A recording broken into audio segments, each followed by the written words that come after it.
Sports leader. 95.7 FM and AM 950. The Fan. Rochester. An Odyssey sports station. It's time to start the show and talk about the sports we saw. Inside jokes and takes from Danger and Battaglia. Bills and the Sabres and the Amherst. Who gave a microphone to these jerks? Welcome to the sports bar, that's where you are. Welcome to the sports bar, that's where you are. Welcome to the sports bar, that's where you are. With Danger and Battaglia. Hey, Hardy, good afternoon to you as we welcome you on into the Sports Bar, Rochester's only local sports talk show, Danger and Battaglia. Glad you're with us and listening along locally at 95.7 FM, AM 950, or the free-to-download Odyssey app. Your smart device works when you ask it to play 95.7 The Fan, and we've even got the video stream up and rolling on our YouTube channel at The Fan Rochester. I'm Danger, that's Battaglia. It's not quite Florida, but I hope you got around outside a little at lunchtime here today. You know what I did today? Yeah. To break the seal?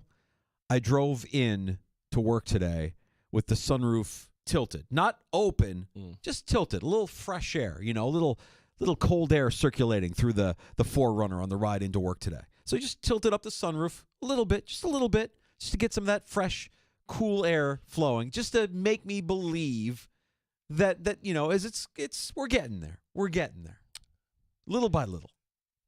I used to have a sunroof. I remember those days. No. I remember those days. Oh. It was really nice, just kind of. Yeah, well, you're still going through your process after the car accident. Oh my gosh! So yes, car accident, January 28th, and I think we're in the final stages. And now I'm looking at the app. Okay, are we ready? Are we ready to kind of get this? Because you know what I need?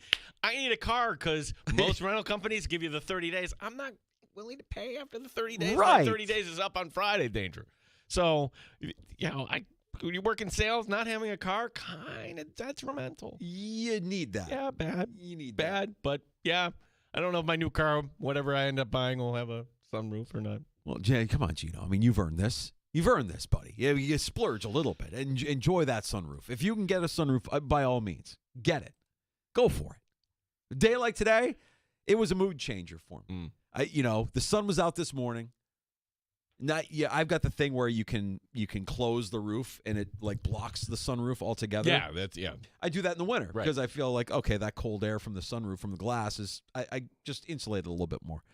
And I opened it up. I'm like, you know what? I'm going to go beyond just opening it up. I'm going to tilt it open as a step, as a sign, as an F-U to this winter. The sun is out, little fresh air. And what was it today? 40, 45 degrees? Yeah. Oh. But it feels like 60, 65 after everything we've been through. So we'll all take it. Well, I hope you're having a great day. We've got a great show lined up for you this afternoon here on The Fan. We got a lot to get to, including a conversation with Super Agent Lee Steinberg, who's going to join us in the 4 o'clock hour. Yeah, it's a good time to talk to Lee Steinberg because the first year of the Combine was 87, so he certainly knows what this is all about. And I also want to ask him the question how the representation of James Cook may be handling this situation when your client is asking for something that, okay, maybe just the common fan would say, you know what, that might not be what the team wants. Like, where do you go from here if a team or the player is painted into a corner? He's one of the best negotiators in any walk of life, Lee Steinberg. We're happy to have this relationship with him. He's coming up in the 4 o'clock hour today. I think it's also interesting that we have Lee on today, the day that the NFLPA announced their 2025 team report cards, and I'm curious as to if that has any sort of bearing or impact at all on what a free agent might do this offseason. Do you look at that? Do you think that this is a relatively new thing that's still happening here with the NFLPA? I want to say this is the third year that they've done it? Yeah, and this is where it's a bunch of categories, everything from the head coach, ownership, travel, name the category, things that don't show up in your paycheck. But think about when you're evaluating a job. Where do I park? What are the benefits? What's the environment like? Mm-hmm. This is kind of meant for a tool. They could release this anytime, the NFLPA. No, they release it when everybody's in one place. Mm-hmm. Yeah, Let's more talk chatter. about more chatter. Basically on the eve of free agency, because even though free agency doesn't start technically till March 12th, check that. Legal tampering starts March 10th. Let's be real. It's begun already. Well, This we is were what just this week's talking about. before we got on the air because this was something that crossed my feed, courtesy of Jordan Schultz, that Tom Brady has been active in recruiting Matthew Stafford to the Raiders, and that they got together, and that they've been skiing at Tom Brady's house in Montana. And I know that the Rams granted him to seek the opinions of other teams and see what his value was, but is tampering just completely gone altogether? No, This is not a case of tampering. No, that's not tampering. The Rams, while you were gone, said, hey, we're going to give you permission to talk to other teams. They're trying to do right by Matthew Stafford rather than sending him to, I don't know, pick a team that you want, the Jets, okay, wherever he might not want to go, because it's also part of it too, Danger, the new team that takes him in probably is going to have to tinker with that contract for a little bit. So That's why I think he's staying in L.A. I don't think any team is going to pay him more than what L.A. is going to give him. If anything, he's gone. Why would you let you would let your wife go date other people? Let's kind of stay together on. After all, no, you're the Rams. I don't want him talking to other teams. For the sake of transparency, okay, you think you're more valuable than what we're willing to pay you over the next 2 years, which I want to say is fairly significant still. It's like what is it over the next 2 years for instance? Like $68 million or something like that? Yeah, if he stays in L.A., you would think that it would come with a pay cut. And there's no guarantees remaining on his contract. That's the other part of this, too. Correct. So you can get a guarantee if you can get another team to pay that. But as far as like going out there and testing his value, like my thing is like I think he would make more. I know it's not guaranteed. So the guarantee is probably the reason why, if you're Matt Stafford, you want to go somewhere else. But I don't know what team is going to offer him a massive guarantee. And I mean, right now it looks like the Raiders maybe would be that team that would offer him a massive guarantee to lure him away from Los Angeles. Raiders, Jets, Giants, they're all like kind of debating this internally, I'm sure. The Colts probably should be doing the same thing. But to me, if there's anything that would upset me, if I'm the Rams, say okay, like, fine, like that, yeah, we're going to keep you after all. You're skiing? Can you come up with more dangerous activities? Yeah. Heck, the Buffalo Bills, it wasn't skiing down a slope, but it was water skiing, or it was on a jet ski. I'm sorry. I'm mixing my skiing up that Naeem Hines ended up wrecking his career on. So, like, I don't want my quarterback whooshing down a hill with Tom Brady. Tom Brady's retired. Who cares if he blows out his knee? Yeah. Well, that's an interesting development that we just saw in the last hour here or so. And don't worry, we'll spend plenty of time here talking about how the Bills fared in the NFLPA's 2025 team report card. There was one element of this report card where the Bills finished dead last in the NFL. We'll explain here in a couple few. I'm going to explain this, too, because I've seen, like, high marks for the Bills all around. Okay. Let's grade this on a curve. You know, like when you grade on a curve, when you're usually like it's kind of like a bad thing, like, oh my gosh, the whole class failed. Well, we can't do that. We're going to grade it on a curve. Well, the whole class here can't all get B pluses. So if you grade it on a curve, I thought the Bills actually didn't do very well at all. There's a couple of things here that we'll point out. We'll get to that here in a second. We're also going to be joined later on this hour by the host of Send It In on the BetMGM network. That's the great PJ Glasser. Only winners from PJ today. College basketball, he is an expert. And, okay, we will be transparent here. Danger, how much college basketball have you watched? I haven't watched a lot. Okay, I went to a Syracuse game. They play in Bucknell. I don't think either of those teams are making the tournament. In fact, I can guarantee you both those teams won't make the tournament. Point being, Danger, that PJ is here to help us out and get us in shape when March comes around. He is keeping track of all this stuff. And in the short term, he's going to give us winners for tonight. The great PJ Glasser. Also, this is only for entertainment purposes only. PJ is going to give us some thoughts here on the odds for the number one overall pick, which, okay, to me, it's hilarious that in New York State we can't bet on any of this. Like, you're like anybody's going to pick up the phone and ask Brandon Bean, hey, who are you picking at 30?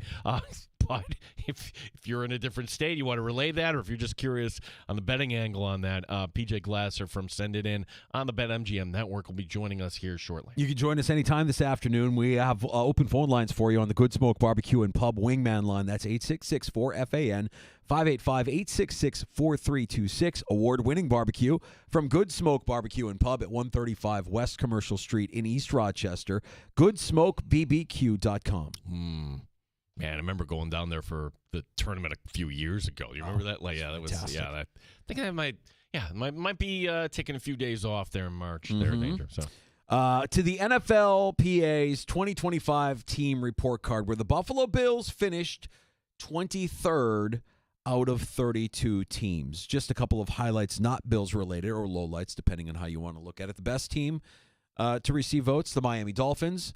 The worst, 32nd out of 32 teams, the Arizona Cardinals. The Cardinals have had a rough go of it with this report card from the NFLPA. Yeah, well, the owner being at the top of it, I'm surprised that Miami would be. Maybe from the standpoint of, hey, the sun's always out, the state taxes here are not like in other places, and, is there pressure to win? Maybe not like in other places. Is that why they got high marks, Danger? Because from the outside, it just seems like, all right, well, that's good, but it's not really translating into what you need. Like when we or you or anybody that works in an office or a corporate environment, you will get asked to do these surveys from time to time, right? Employee engagement studies, or just grade us and the performance we do as managers, as leaders, as this company, and it's supposedly like your chance to be fully transparent, and it's completely anonymous and nobody will know exactly what you say. And I kind of call BS on that. I'm like, well,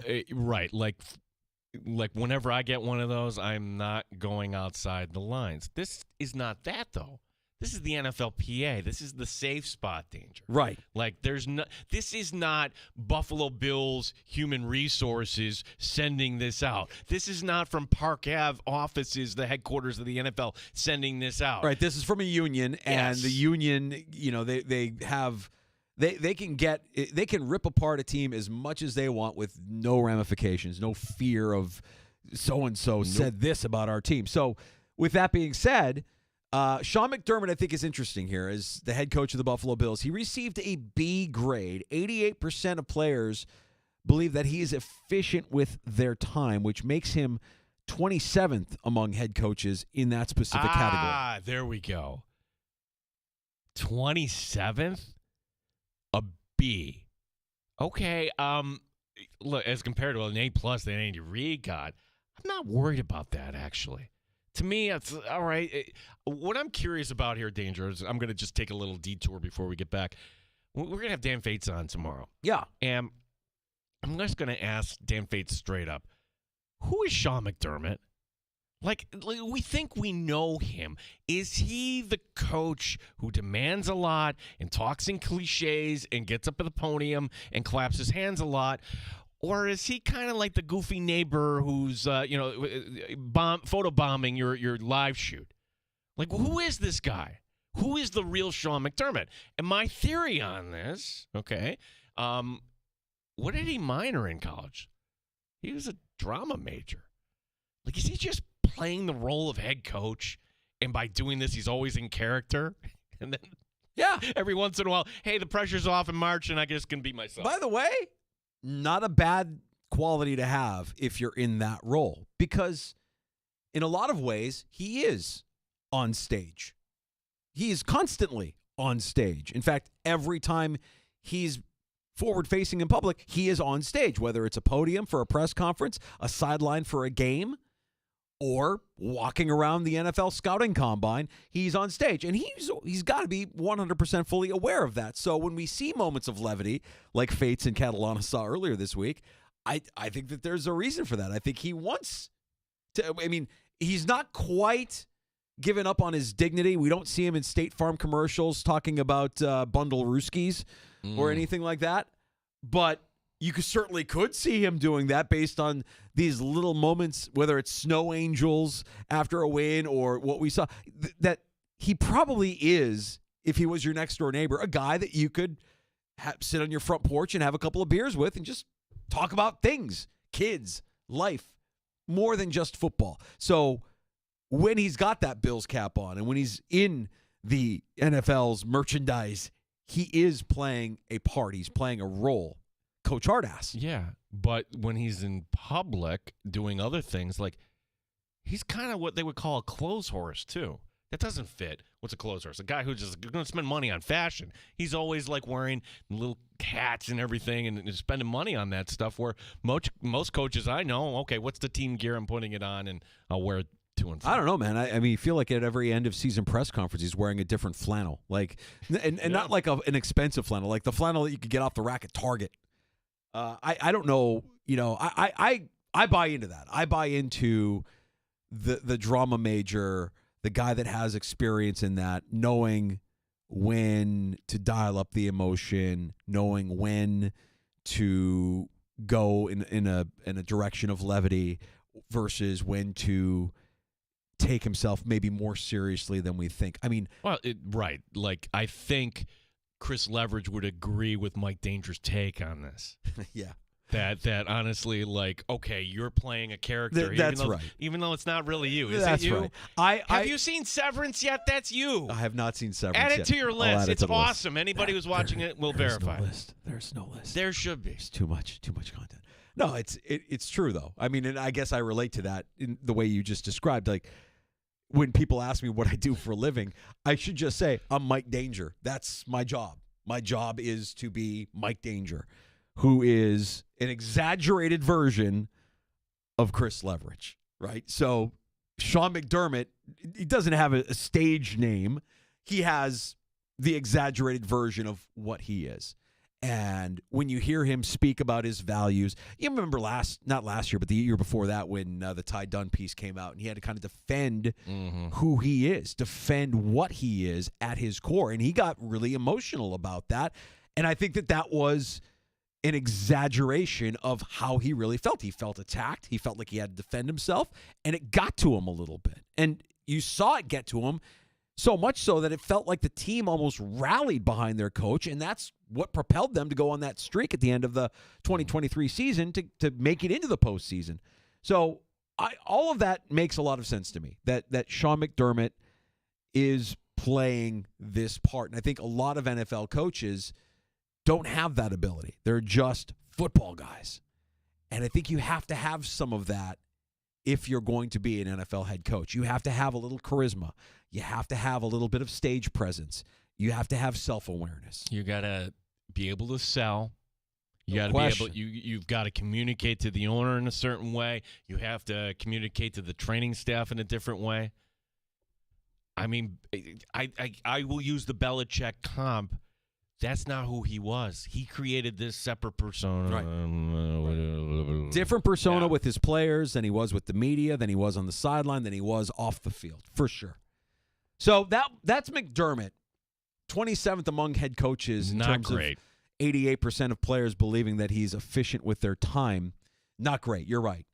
And I imagine that there are, if you look around the league. Wait a second, fishing with time. Hour late to a press conference. Right. Yeah, Dr. Sean McDermott is not prompt, but go on. I was going to say, I also think that there are probably younger head coaches in the NFL that maybe are better at communicating with this next generation of players coming in, and it's not as old school thinking or hard nosed, or like I call him, Coach Hardass. It's not necessarily Coach Hardass with some of these newer head coaches, younger head coaches that speak the language a little bit more clear than Sean McDermott may with his team.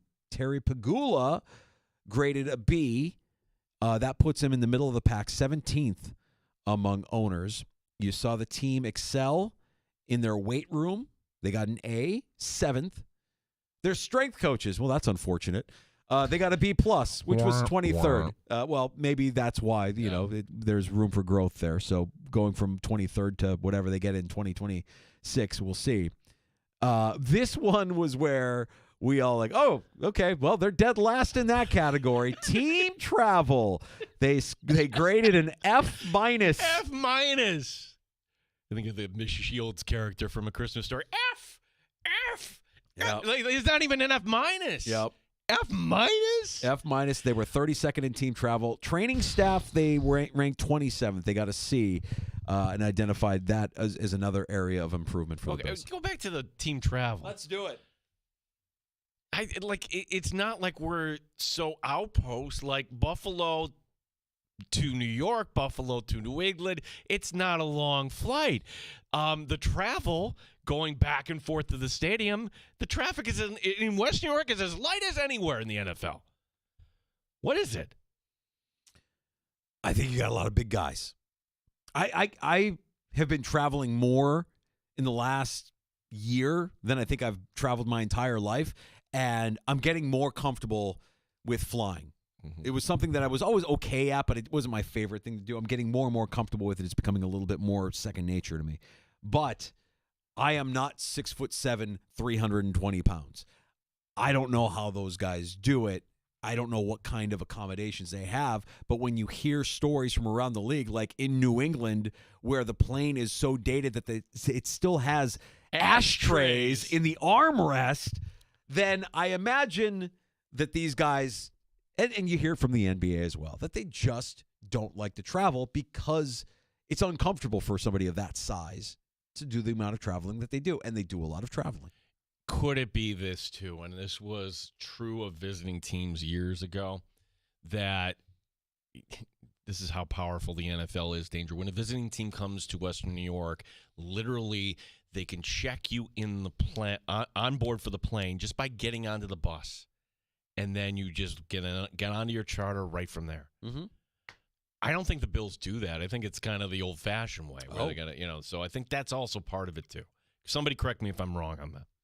Well, overall for the Buffalo Bills, not great, not horrible. Couple of areas where there's clear need for improvement. The Sean McDermott thing isn't a zero to me. That there is something to that. There is something to that. At least from the Bills, though, you didn't have these little anecdotes like, really? Like the Patriots team playing. Robert Kraft, my gosh, that's first class.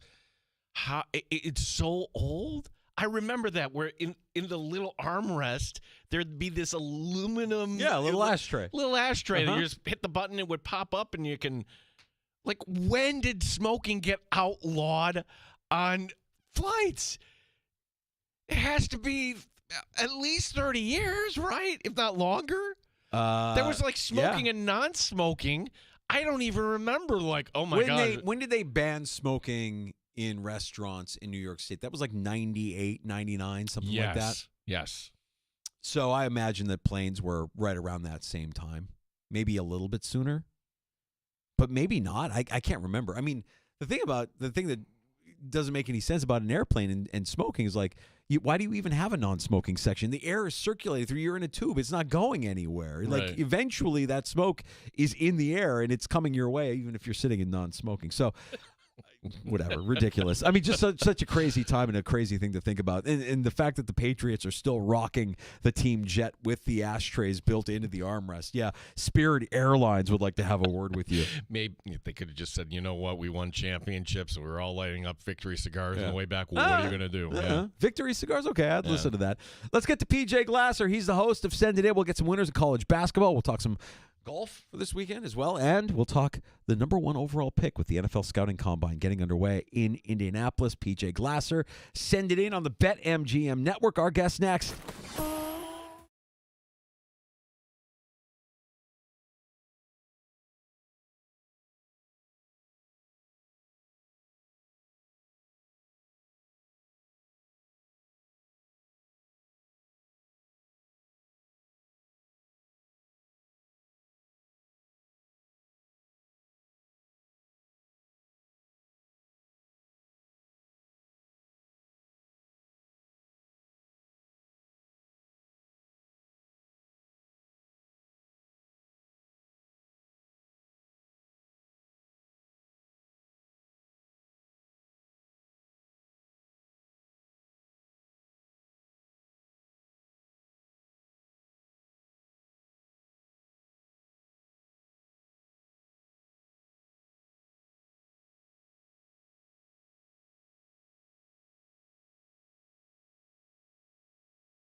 update. The Amherst look to make it 4 wins in a row. Rochester hosting Wilkes-Barre Scranton tonight.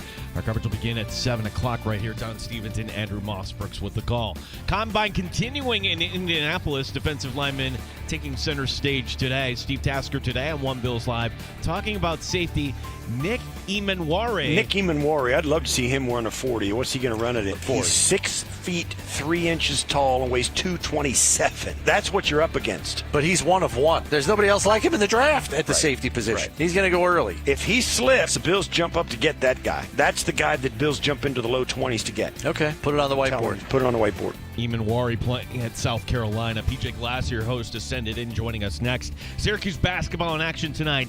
They host NC State. Gene Battaglia, the sports leader, 95.7 FM and AM 950, The Fan, Rochester.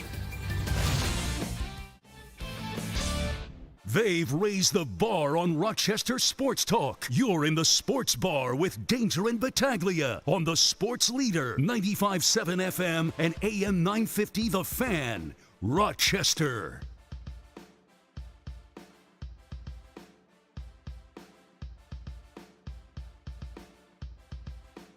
Back in the Sports Bar with Danger and Battaglia. Always excited to talk to our buddy, the host of Send It In on the BetMGM Network and Odyssey Sports betting insider PJ Glasser. Insider calls presented by BetMGM.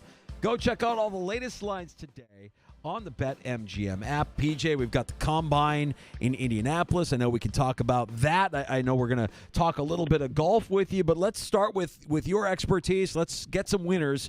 Tonight's action in college basketball. Welcome back into the Sports Bar, bud. Thanks, appreciate it, fellas. Danger, good to have you back. How was sunny Florida? Good time? You don't have to. We don't have to talk about Florida. I mean, I really feel guilty that I was in Florida on a beach while Gino and my loved ones were here in Western New York, getting absolutely pummeled with the worst week of weather we had all season. Oh, it was like 20 degrees here in D.C. too. It was tough, but that's why it's good to be inside. We have college basketball. It's warming up a little bit. I'm excited, though, guys, about this Maryland-Michigan State game tonight. Should be a really good one, top 20 matchup. The Terps right now have the best nickname of any team in college basketball. Their starting lineup's one of the best in the sport, and they call them the Crab Five. They're fantastic. They got 3 shooters that are over 40%. They got one of the best young freshmen in the country, too, in Derek Queen. They're on fire right now. So is Michigan State. They're playing really well. I like Michigan State in the first half tonight, guys. If there are 2.5s out there that people can grab, I think that's a good bet. Maryland at times has been a little bit of a slow starting team in the first half, and then they picked it up in the second half. I kind of see that same thing happening tonight. So should be a real good game. Excited to watch it, but I'll take the Spartans plus 2.5 in the first half. PJ, as we talked about last week, for Penn State fans who maybe weren't paying all that much attention, the basketball team, But now they're above 500 overall. They're at 5-12 in the conference, and they're getting plus money tonight against Indiana. Penn State having defeated Nebraska and Minnesota last week. So, are they coming together? Or are you leaning on the side of the Nittany Lions tonight, Peach? I am, Gene. I like them plus 6.5. I like a money line too, plus 220. I think they can get the upset over Indiana. I'm just not a believer in this Indiana team. They're squarely on the bubble right now. They had a great win over Purdue on Sunday. But, guys, that game was just one of those where, I mean, it was crazy. Purdue was down 11 at halftime. They end up winning the game by like 15 points. Purdue could not buy a shot in the second half. So I think Indiana coming off that big win, I think the line's a little over inflated just because of what the final score was in that game. But it really should have been a lot closer. Purdue just has their normal half. They win that game. I think, Indiana, they got the West Coast swing in L.A. upcoming. Feels like a nice little spot for Penn State to come in here and keep it close, even pull off the upset. So I do like Penn State tonight, plus points. Let's talk about that storied SEC rivalry between Kentucky and Oklahoma that we have tonight, PJ. Yeah, guys, exactly. I like Kentucky minus 2.5 tonight against OU, guys. So what I've been noticing in the SEC is there are like 5 teams that are elite on offense, right? Bama's really good. Kentucky's really good. Missouri's really good. Auburn, Florida. And when all these teams go up against like certain teams in the SEC, like Mississippi State, like A&M, like Oklahoma, teams that aren't really great offensively, but their calling card is kind of defense and rebounding, the offensive teams have been like winning these games a ton. So you look at Kentucky, they're 2-5 on the road this year in SEC play. Their 2 wins have come against Tennessee and Mississippi State. So again, teams that are like defensive minded, and Kentucky's not a great defensive team, but Oklahoma's not good enough offensively to exploit it. So I like the Wildcats tonight. I've been rolling with these high-powered offensive SEC teams when they go up against kind of like these defensive-minded SEC teams. It's been working out, so I'll ride once again with the Cats -2.5. PJ Glassier, host of Send It In on the BetMGM Network, joining us here in the Sports Bar. Got one more here for you, PJ, and this is one where, all right, I love asking about games, but really I don't know which way you would lean here. This is BYU, Arizona State. So BYU is still ranked, and they're coming off of wins over Kansas and Arizona. And, you know, they're in their last 10, they're 8-2. And Arizona State, not so good. Only 4-12 in the conference. They're below 500 at home. I'm thinking, all right, certainly it's BYU. And then I look at the line. What I'm looking at here is Cougars giving 4.5 on the road. That just seems too good. How do you read this one, Peach? Yeah, I like ASU, Gino. I mean, you pretty much broke it down perfect. So, I mean, guys, you know I love these spots. Like in college football, college basketball, when we get a team that cracks into the top 25 for the first time, I love fading them in that first game, right? Especially when they're like coming off a big win. And BYU's coming off not only the big win on the road at Arizona, but Gene, you mentioned they beat Kansas too. So they're really feeling good about themselves. They're playing well. They finally got a rank number next to their name, and now here they have to go on the road and play at Arizona State. I've been watching this ASU team a lot this year, and they're very good on defense. And, like, this is the kind of team that you want to back if you feel like the team that they're playing is like has a letdown, just staring them in the face. So I like backing ASU in this spot. I backed them in a similar spot against West Virginia earlier in the year. They won outright. I think they can win outright again tonight, fellas. So I like the Sun Devils. Hey, PJ, before we talk about the happenings at the NFL Scouting Combine, we do have some golf, and we know that that's your wheelhouse as well. They're in Florida, the PGA National Resorts champion course, and we'll see golfers like Shane Lowry and Sepp Straka at the National Resort this weekend. Do you have anything that you're leaning towards this weekend on the PGA Tour?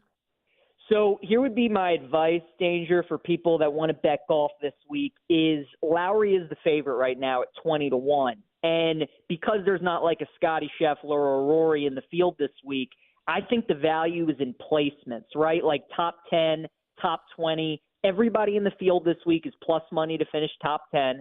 There's nobody lower than a -110. That's Lowry and Berger to finish in the top 20. So I think that's where the value is. If you wanted to bet outrights this week, I like Taylor Pendrith at 28-1. I think Chris Kirk is worth a look as well at 80-1. Guys, this is one of the harder courses on the PGA Tour, PGA National, the course where they're playing. There's only 2 par 5s, and there's really danger on like every hole. And you got to be accurate this week, you know? So like you've seen in years past, some of the shorter hitters, some of the older players in the field have done well here because really the name of the game is just keep it in play.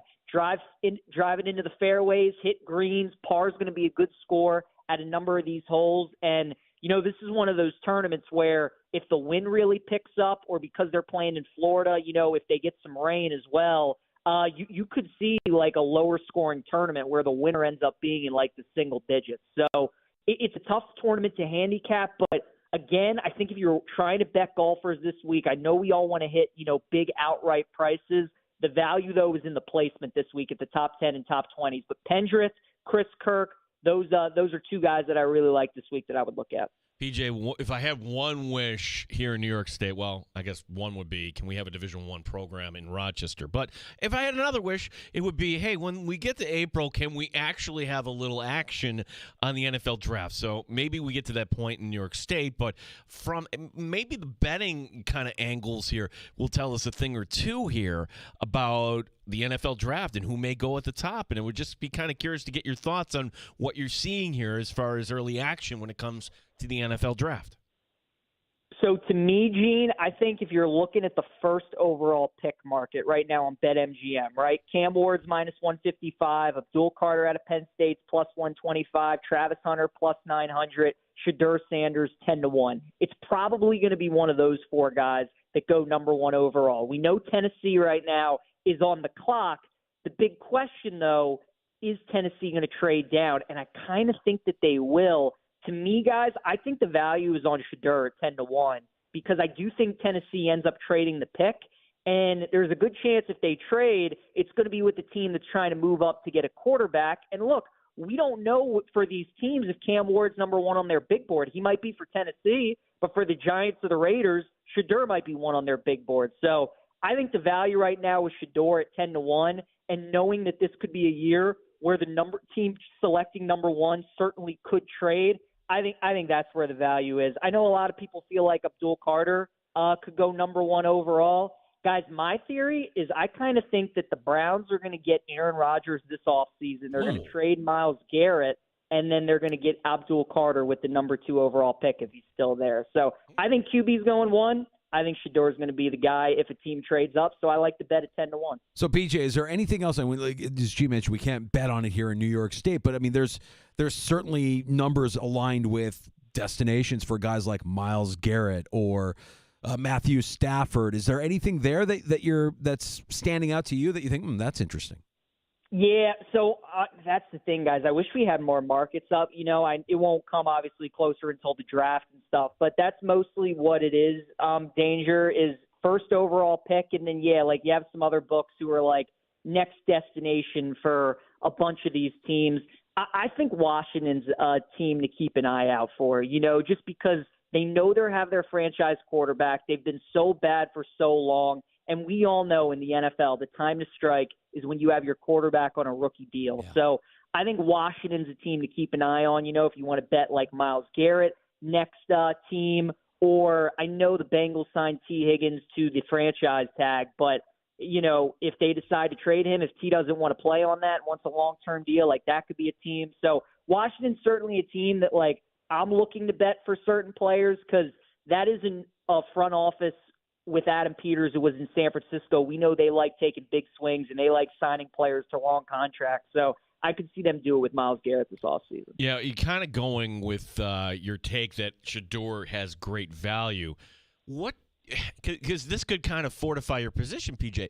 Does Deion Sanders, does Coach Prime get involved like Archie Manning once did with his son, and nobody kind of blinked an eye back then because it was Archie Manning and you want to go to the Giants? And I'm just wondering, because if that's the case, I could easily say, hey, you know what, we're not going to allow the Browns to draft you. For that matter, we really don't want you going to this ownership group in Tennessee. 100%, Gene, 100%. That's another reason I like it, right? Because not only is Tennessee probably not a destination where Deion wants his son to go, but also you have teams where with big markets and big brands like the Giants, like the Jets potentially, like the Raiders, who all could trade up. And I think it makes a lot of sense. So, the Titans GM came out a couple weeks ago and said it'd be really hard for them to pass on like a generational talent, which got a lot of people thinking like, is he talking Travis Hunter? Is he talking Abdul Carter? And, as you guys know, like there's still 2 months to go until the draft. There are going to be so many stories that pop up. The way I look at it for Tennessee, guys, is when Atlanta had Desmond Ridder for 2 years, I think that was such a scar on their franchise that they're like, not only do we need to get Kirk Cousins in free agency, but we also need to draft Michael Penix, right? So I think Tennessee's sitting there at number 1, and they're like, we can't go back to Will Levis, but also we need a lot of help everywhere. So let's trade down. We'll still be able to get a quarterback. We get some more assets also. And I think, Deion being a driving force in all this, like probably doesn't want his kid playing in Cleveland or Tennessee. That's why I like the value, guys, because I think either the Giants or the Raiders are probably going to be aggressive and trade up. I can see it. PJ, tell everybody about Send It In, your show on the BetMGM Network. Yeah, guys, 1 to 1:30 p.m. Eastern Time, Mondays through Fridays. It's 30 minutes, fast-paced, interactive, and kind of like these interviews every week. We kind of just go rapid-fire all around the board. We talk a lot of college basketball. We talk golf. Obviously, we're starting to do our MLB previews with baseball on the horizon here. So hope people can check it out on the BetMGM network. You can watch us on Twitch, YouTube, and we stream the show live on X for people as well. All right. Are we bringing back the PJ Glasser brackets this March? The Baltimore accent brackets. I mean, guys, I wouldn't be opposed to it. Yeah. I mean, it's serious. We do have Jalen Milroe getting drafted this year, so I'm game if you guys are. All right. Well, we'll get to work on that, PJ. It is almost that time of year. We appreciate you giving us the time that you do every week, buddy, and have a great night. Yep. Talk to you fellas next week. Appreciate it. Thanks, PJ. There is PJ Glasser. He's the host of Send It In on the BetMGM Network, Odyssey Sports Betting Insider, and Insider Calls presented by BetMGM. Go check out all the latest lines today on the BetMGM app. That is, he's the best. I do think Coach Prime's going to kind of put his 2 cents in here into the whole process. And maybe we find out about this, maybe we don't. But the idea that Shedeur Sanders is going to be a Cleveland Brown, I struggle with that. Yeah, I do too. I can't struggle with that. I really do. I struggle with him being in Tennessee. I struggle with that as well. That's going to be an interesting storyline to kind of follow here through the draft process. I think Abdul Carter is the best player in the draft. I think that's the guy that should go number 1 overall. But it is a quarterback league. Here's my wish. No Abdul Carter in New England. How's that? Yeah. I don't have to see that guy twice a year. No, thanks. Are we ahead of the curve, Gino, in Rochester? we are. All right. I've got the thoughts on this. Like, what in sports? Okay, everybody put your thinking cap here. That I'm watching this, and it's like, hey, this is a big deal. And it's like, not a big deal here. Not a big deal here. You're late to the party here. We here in Rochester, we're innovators. We have the NFLPA report cards, team report cards, and a few other highlights that we haven't gotten to yet. Also, we haven't talked about the Sabres yet. They got the W last night. Come from behind fashion. 3 goals in the third period to get a 3-2 win over Anaheim. I have some thoughts on that as well. We'll dive into all of that here in the coming minutes. We're going to take a quick break and come back. We'll have time for your calls as well. You can join us anytime at 585-866-4FAN. 866-4326. You're listening.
Underrated Sport. 85.7 FM, The Fan, Rochester. You know, we made it almost an hour into the show without mentioning the S word from last night. I saw my accountant today. He's like, "Are you going to talk about them today?" I'm like, briefly. He's like, "Don't buy in. Don't buy in." And yes, they won last night, but anybody that's saying, well, hey, now if you kind of string this together and maybe you could win 13 games in a row and you can get back to last night's win is further evidence that the Sabres could be a playoff team, but won't be a playoff team because they're inconsistent. They're so inconsistent. And yes, you get the win and you score 3 in the third, but that fight has not been there all season. You'll see moments, you'll see flashes like you saw last night, but they can't string wins together. You've seen slow starts too many nights. They look lost when they're out there sometimes, including last night. I mean, that first goal that they gave up at Anaheim is like, is there an easier goal given up in the NHL than what you saw in that power play goal by Anaheim in the first period? If they played with last night's urgency in the third period every game, then yes, they would be in the thick of a playoff race. Instead, they're a team that will continue to tease you with hope before reminding you why they haven't made the playoffs in all these years. No, they've resorted to let's put Rob Ray and make a little bit and feed him food and Marty Baron. Let's try to keep you, the viewer, by doing some different things last night.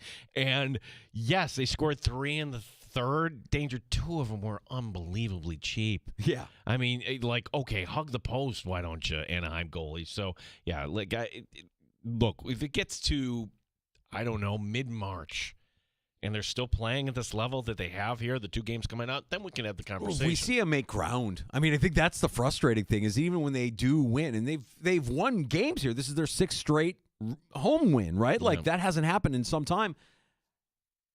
They're not making ground. No, because they were so far back. Yeah. So far back. When in Rochester are we ahead of the curve on anything? I like to say we're ahead of the curve. Let me explain. Trendsetters? Yes, I kind of feel that way as the baseball world and the talking head show being introduced to this new thing called automated balls and strikes. This is newfound technology. Max Scherzer, I had to laugh at this. He's not with the Blue Jays, by the way. Quote, "Can't we just be judged by humans? Ooga, ooga." No, Max, I'm sorry. Actually, it's a player like Scherzer that's going to bitch the most here because, well, the ump may have an unknown bias for the crafty veteran that he's known for years. Like, ABS has no bias. Yeah. Here's the best part, too. The technology pulls you in and invites in the crowd. When the NFL uses replay assist, we don't know what's going on. We don't know what they're looking at. We wait for the call. When the call gets challenged in baseball, goes right up to the scoreboard like a video game, and the crowd gets to react one way or another. More technology in sports, please. And by the way, we were ahead of the curve on this. Mm-hmm. Yeah, we've been living with it here in Rochester. A good time to also point out this story that when the replay assist got delivered to the Red Wings front office, do you remember this? This was a random call they got from a home on Norton Street in the city that said, "Hey, we just had something dropped off here. You might want to come pick this up." Legitimately, whoever was in charge of the Major League office of sending this out to their minor league affiliates pulled up the address of Silver Stadium, which, by the way, they hadn't played at since the year 1996. Yeah.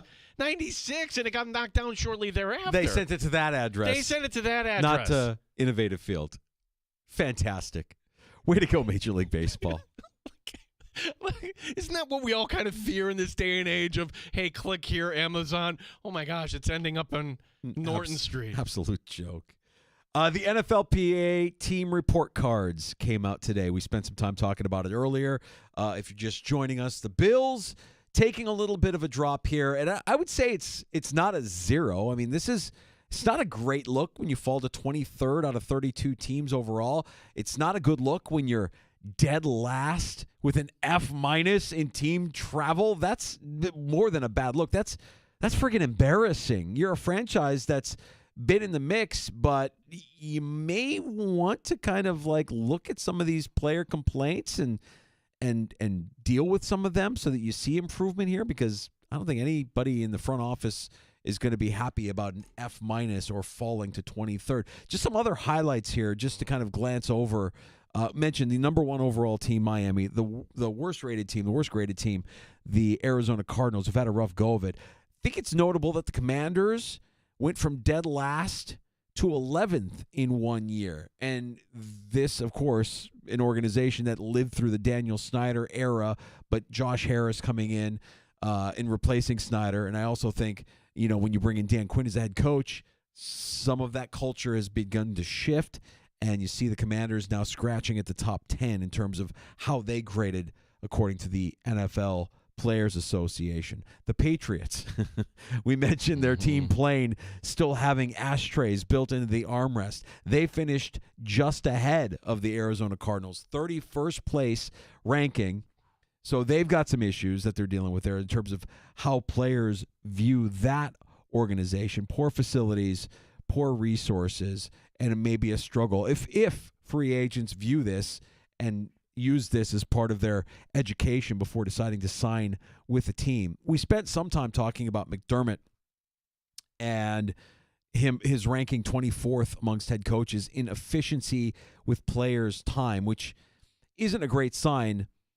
I know that a lot of people want to use this as fuel for the Sean McDermott needs to go thing. And I would actually look at this and be like, okay, that might be something that you can use for your argument, but I don't think it's going to change anything. He's not going anywhere. He is safe as a kitten. The Dolphins for finishing first is for me is a little bit of a head scratcher. It's been 2 years in a row, but we talked about this earlier. I almost feel like because you're in South Florida, because you live this lifestyle, if you're a Miami Dolphin player and there isn't a lot of accountability, it feels like you can do it a lot of things the way you want to do them there as a player, then that I think factors into this as well. The Falcons and the Chargers both saw jumps this year, but they're both organizations that improved their training facilities. So if you want to make movement within this report card here, the NFLPA report card, go ahead and make some investments in building up your training facilities. Arizona, New England. Oh, there's a couple others here, Danger. Who was the worst owner? Worst owner. Worst owner as voted on by the players. Dead last. F. Woody Johnson. Ha! Woody Johnson. And in the comments, hopefully more will kind of come out. But one was talking about the culture. The culture of the Jets is a culture of fear. Oh. I didn't expect that.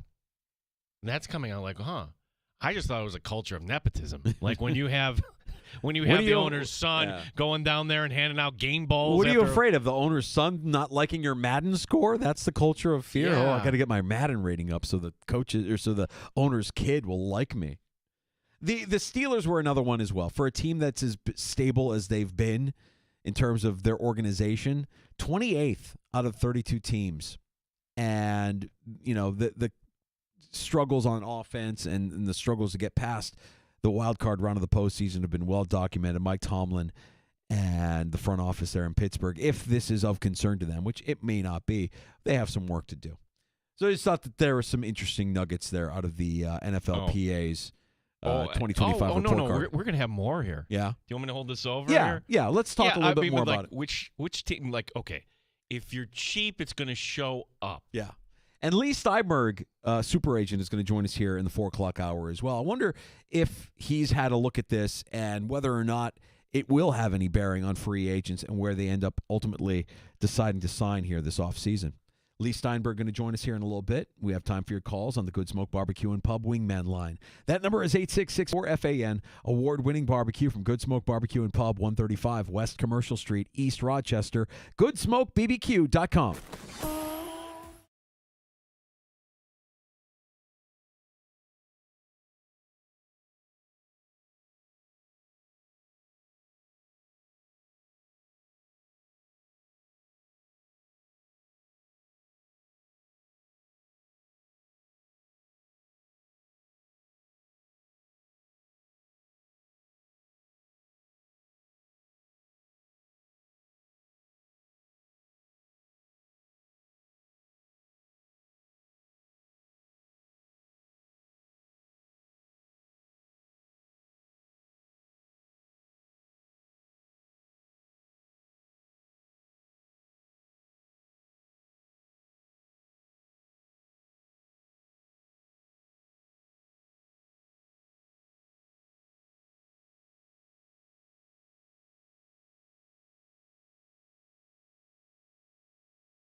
Coffee look like a sleepy time tea.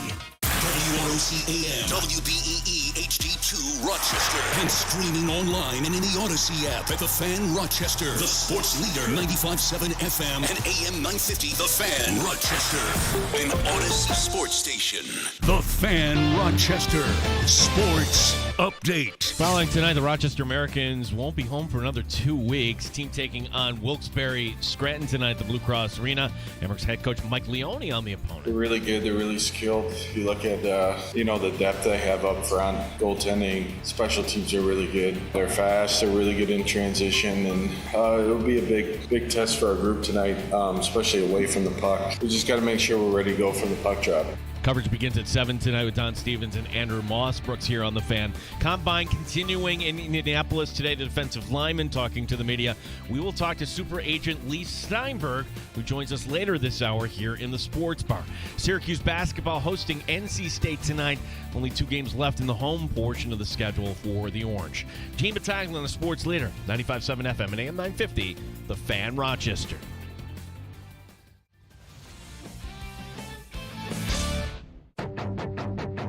The Sports Bar with Danger and Battaglia. The Combine starts tomorrow. We're talking NFL draft, and all the rumors circulating around Indy is my favorite pre-draft time of year. I would be all in on this defensive tackle class, and if I'm Brandon Beane, I'm not coming out of this draft without 2 of them, maybe 3. Mike Danger. While Shakir earned his extension, this extension doesn't mean that the Bills should be set at wide receiver. He's a complementary piece. Buffalo still needs a legit wide receiver. One, I know Shakir is efficient, but I don't think he's a game changer yet. The Bills need a true number 1. Gene Battaglia. You're managing this the wrong way, because I'm telling you, the Buffalo Bills are not going to pay James Cook $15 million per year. End of story. I love James.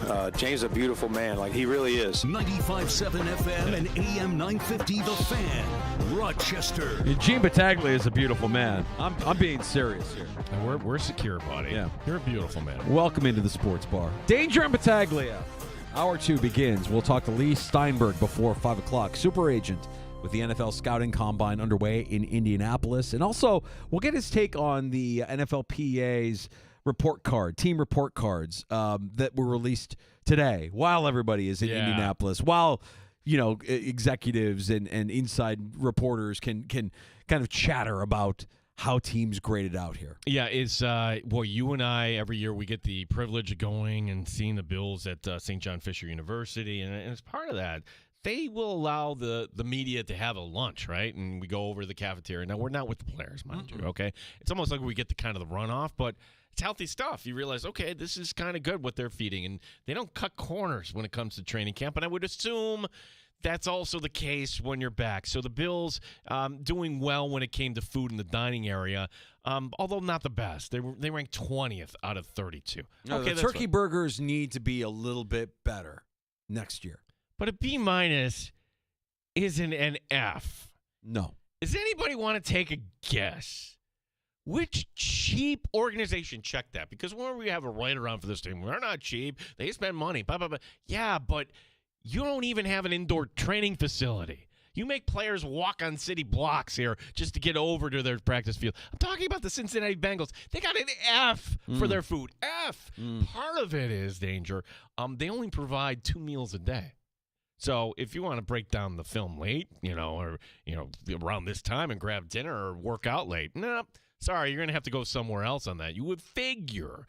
But then kind of part and parcel with that. Freshness of the food out of 10, a 5.49. Dead last. Taste of their food, a 4.82. That's even worse. Like, okay, if your food tastes bad, that's a bad sign there. That is not something I want to kind of go. Now, for the Buffalo Bills, 20th out of 32 teams for their food, for their dining area, as you discussed. They didn't rank great with their nutritionist/dietitian.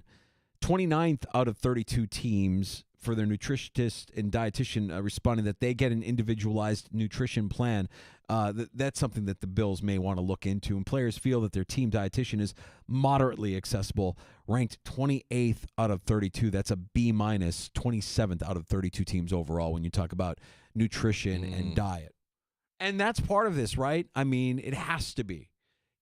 we remember. I remember the first time we saw them tracking at training camp, tracking the steps and tracking the impact, having everything tagged. Every piece of equipment is tagged, and it should be that. You should use GPS and the technology that's available to you to not just track the movement and the impact and the steps and everything that goes into what they do every day, but you should also be doing the same thing with their diet. It's all part of it, right? Track how much they're sleeping, track how much they're like you're making $1 million investments on these players.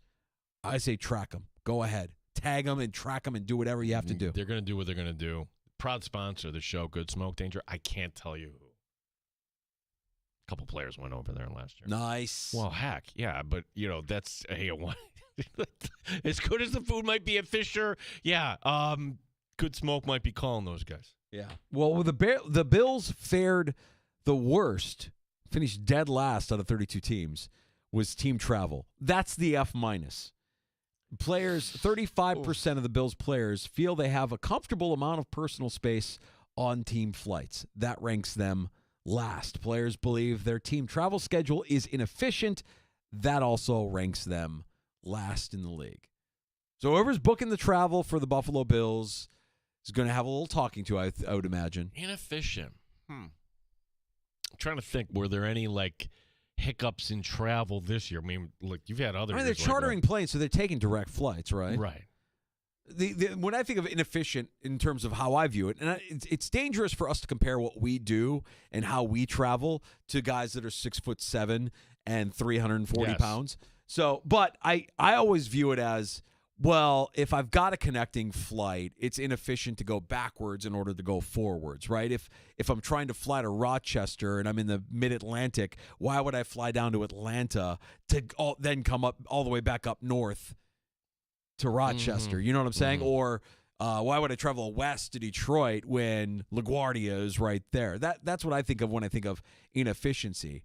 But then I also think to myself, they're not connecting flights. They're just taking a direct flight. I don't know where the inefficiency would be as far as their travel schedule. I'm just speculating here, but knowing that some stadium, every stadium for the visitors will allow you to do your pre-boarding right at the stadium, and then you get on the bus, and then bam. And for whatever reason, that's not done in Buffalo. Probably it's a space issue. That's probably what it is. And that's there, the players' complaint is that they don't have a comfortable amount of space when they're traveling, and the travel schedule itself is a source of significant dissatisfaction. The Bills finishing dead last in team travel. Here's one that I'm curious about. Bills locker room, kind of a meh 16th. I don't think the Bills locker room is anything. Honestly, I go to some other stadiums, this is, really nice. Like the one I can comp it to, the Blue Jays up in Toronto. Whoa, that clubhouse, that feels like a Major League clubhouse. Are the Bills going to go all out in their new locker room? I would imagine that. Yeah, I imagine that the new stadium probably fixes a lot of things here. And the Bills, were they ranked best, 7th out of 32 teams with an A on their weight room? We've heard all of the stories about the training facilities for the Buffalo Bills that were upgraded just a few short years ago. The equipment, high quality, ranks them 9 out of 32 teams. And the players also report that they have more than enough space in their weight room, ranked 7th out of 32 teams. Yeah. It could be just as simple as the Buffalo airport isn't set up to accommodate the Bills like they do. Do the Bills, are they not allowed to park at the airport and then they have to bus back? That might be annoying. Oh, the travel thing? Yeah, the travel thing. Do you think the fans are annoying? Oh, we've got to engage with the fans. The fans are cheering us on. I mean, for some players, no. But for some players, I bet, kind of want to fly under the cloak of darkness here. And you're getting back late at night. I just want to go home. That's right. Yeah. That's right. But you have to acknowledge the fans. You got to stop and shake hands. You got to kiss babies. I'm sure they appreciate the support, but I also believe that there's probably part of them that do we really have? It's late. I just want to go home. We just lost. So there you go. There's some of the highlights from the NFL PAs 2025 team report cards. Are you going to change your take, Mike Danger, on Matthew Stafford? Now, you think Stafford will remain with the Rams when this is all said and done. According to the New York Post and others, that Stafford not only is not in Montana today, he was in Montana going down a ski slope there, or skiing with Tom Brady. No, he's not in Montana today. He's in Indy with the rest of the football world, just kind of talking to teams. And today, apparently, he had to sit down with the New York Giants. Okay. Yeah, I mean, look, I'm kind of like thinking this out as we go, and I'm late to this conversation because it all kind of broke last week while I was out and off the grid. When Translation, I'm going to change my position. It's okay, buddy. I'm not changing my position. My position was I think the Rams will keep him, but the more I think about it, what matters most to these players is the guaranteed money. And that is what he does not have anything left with the LA Rams. So my guess is he wants guaranteed money from the Rams or any team. The Rams don't want to give him that guaranteed money because the Rams are on the hook. They've got 2 years left on this deal. It's still a pretty ridiculous amount of money. It's just not guaranteed.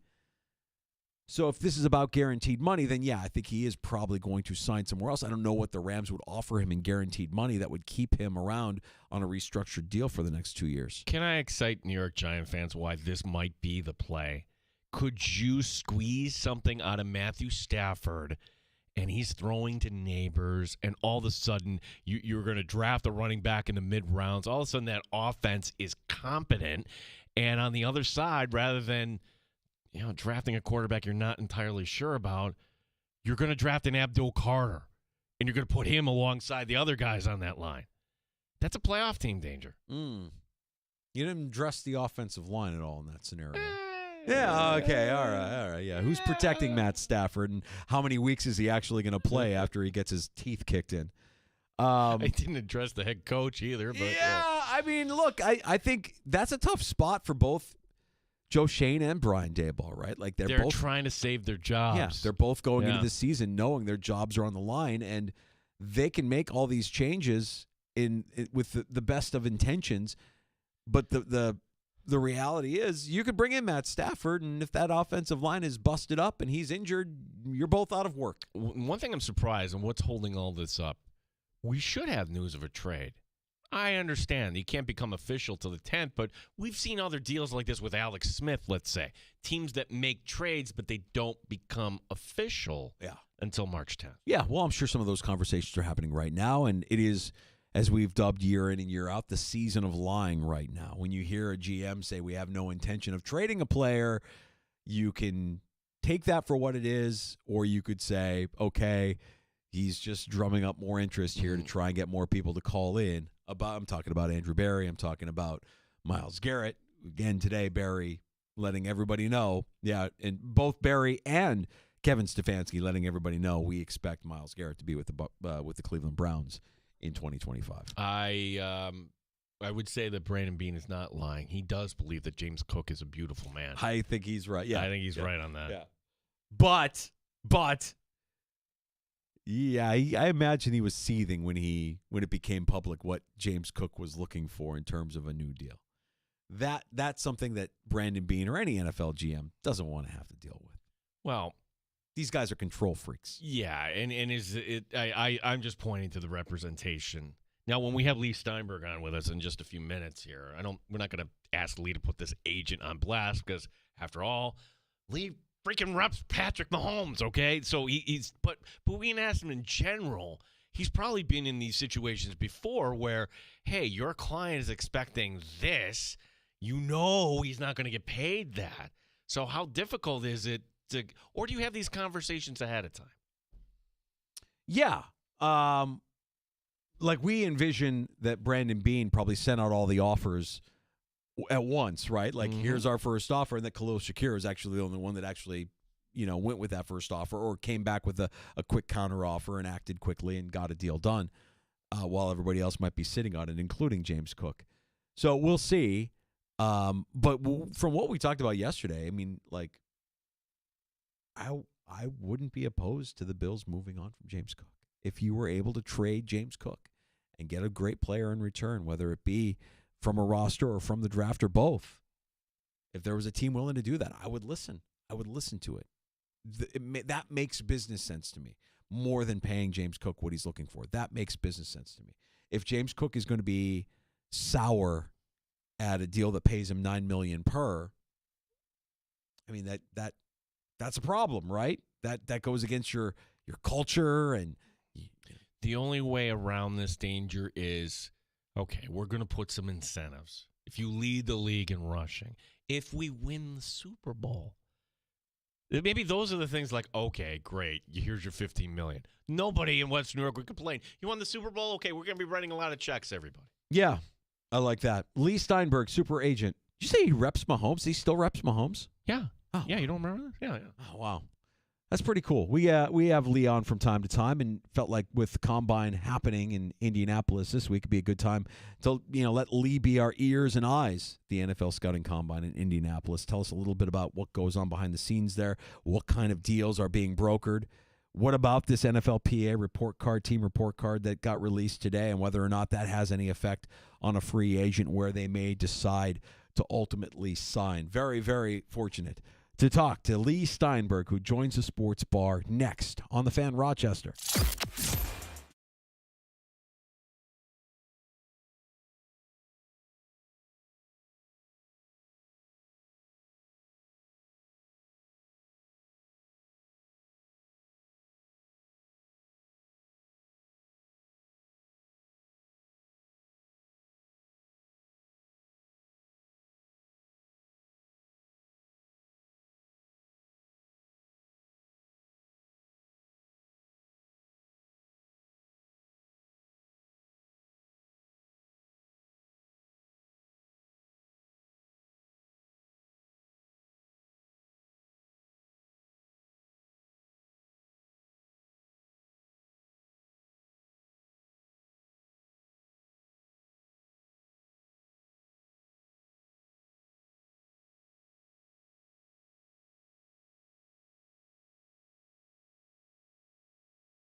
update. Hockey night tonight in the Flower City as the Amerks look to make it 4 in a row. They're taking on Wilkes-Barre's Scranton. Our coverage will begin at 7 with Don Stevens and Andrew Mossbrooks. The Combine continuing in Indianapolis today. Defensive linemen talking to reporters. Steve Tasker today on One Bills Live talking about safety Nick Emanwari. Nick Emanwari, I'd love to see him wearing a 40. What's he going to run it at? He's 6 feet 3 inches tall and weighs 227. That's what you're up against. But he's one of one. There's nobody else like him in the draft at the safety position. He's going to go early. If he slips, the Bills jump up to get that guy. That's the guy that Bills jump into the low 20s to get. Okay, put it on the whiteboard. Put it on the whiteboard. Super agent Lee Steinberg will join us next year in the Sports Bar. Syracuse basketball, just 2 home games left in the season, one of them tonight taking on NC State. Gene Battaglia, the sports leader, 95.7 FM and AM 950, The Fan, Rochester. Neat or on the rocks, it's the Sports Bar with Danger and Battaglia on the sports leader, 95.7 FM and AM 950, The Fan, Rochester. It's a week where football fans' eyes gaze towards Indianapolis, the NFL Scouting Combine. We're always fortunate to speak with super agent Lee Steinberg. Lee Steinberg of the Lee Steinberg Foundation, dedicated to advancing the understanding, prevention, and treatment of concussions, traumatic brain injuries, and other brain health challenges through education, research, advocacy, and access to care. They're striving to create a world where individuals impacted by these conditions receive the support, the treatment, and the opportunities they need to lead fulfilling lives. Great work there, Lee, and thank you for making time for us here in the Sports Bar. It's the NFL Scouting Combine, and for guys like Gene and I who have never made it to the NFL Scouting Combine, paint a picture for us. We view it as just a convention of the NFL. Is that pretty much what it is? It has morphed into that, and the press coverage is almost as heavy as the Super Bowl. And you have every single team represented, some owners, every executive, every coach, every assistant coach, every director of player personnel. And the players arrive there, and their first thing is they're weighed and measured. They're given physicals. Then they have one-on-one meetings with teams that want to assess their character and their football savvy. And then they have 5 drills that they have to do, which is a 40. And that has the most influential effect on draft positioning of anything, especially at certain positions. But you have a vertical leap, a horizontal leap, a 3-cone drill, and how many times you can bench press 225 pounds. And then they have the players work out at their position. So the quarterbacks throw to wide receivers. They have offensive line drills. And what happens is at the end of the combine, based on the testables and some of the one-on-one interactions, draft boards change. Some players move up, other players move down. But this is the biggest scouting event there is, other than Pro Scouting Day, which is done back on the college campus, usually about 3 weeks later. How big a factor is it, those one-on-one meetings, Lee? Because I just think back to when I was 21, let's say, I didn't know how to interview. I mean, for these athletes coming in, how when you were advising or are advising, how much coaching do you give them when it comes to the actual meeting? Like, because it is an interview, essentially. So we usually hire a retired general manager who gives the player a perspective of what teams are looking for. With the quarterback, it can be diagramming plays, but they're trying to get a sense of character, work ethic, and all the rest. They have some sort of silly things where they ask a player, are you red or are you blue? Are you a dog or are you a cat? So some of the interchange is interesting, but at the end of the day, if a team's going to put a high draft pick on an individual player, they want to know that player is going to produce for them. So checking out off-field behavior is important, character is important, and mostly can this player, in times of adversity, compartmentalize that and return to a high level of play. Feel a lot of NFL GMs really want to focus on the medicals and on the one-on-one interviews, Lee. And when you hear this week a lot of the top prospects declining to work out at the NFL scouting combine, we understand that from a strategic standpoint that if you're a top 5 prospect, the only thing that could happen really is that your stock could fall down, so you decline that workout. Does that hurt any of the prospects in this process? Well, if someone's a total blue chipper right at the top of the draft, if you were Abdul Carter, the defensive end from Penn State, or if you were the Heisman Trophy winner Travis Hunter, or Mason Graham, a defensive lineman from Michigan, it probably is not consequential, but somewhere in the process, that team's going to want to meet the players. So I would assume that if they're passing on that workout, they're going to be present on the college campus for pro scouting day. So there's another bite at the apple that they can take. And really, the issue, like should the quarterback throw, it really doesn't hurt you because you're going to have a pro scouting day back on the campus where a quarterback's going to have a carefully scripted session of throwing with 60 to 70 throws that they've worked out. So it really is not possible to hurt yourself very much, in those workouts. Super Agent Lee Steinberg joining us here in the Sports Bar, 95.7 FM and AM 950, The Fan, Rochester. Lee, again, the legal tampering, and I love that oxymoron, doesn't begin until March 10th, but in reality, how much business is happening between agents and GMs right now? A fair amount, because you want to lead the free agency process. In other words, if a contract extension is going to be done, it's probably being negotiated right now. If a player is going to become a free agent, then I'm going back to the combine tomorrow morning, and every team is there. So you can assess what teams are interested. Technically, you can't have contact yet because the player's still under process, but that doesn't stop people from chatting with each other. And so it's all in one place. It's all in Indianapolis. Now, the irony is agents cannot go into the testing facility, the Hoosier Dome, and agents are barred from the player hotel. So agents have to work very hard to justify their presence. Lee, talk a little bit about a situation that we're seeing unfold here in Buffalo with the Bills' star running back in James Cook, who made it publicly known what he's looking for in terms of an extension on his deal. He wants $15 million a year. That's traditionally a high number for the Bills to invest at that position, given what they've invested in the past. And we heard GM Brandon Beane earlier this week mention that they'd rather do those negotiations in private rather than publicly. How would you deal with Brandon Beane in this situation, knowing that your client wants something that the team is probably not willing to give you?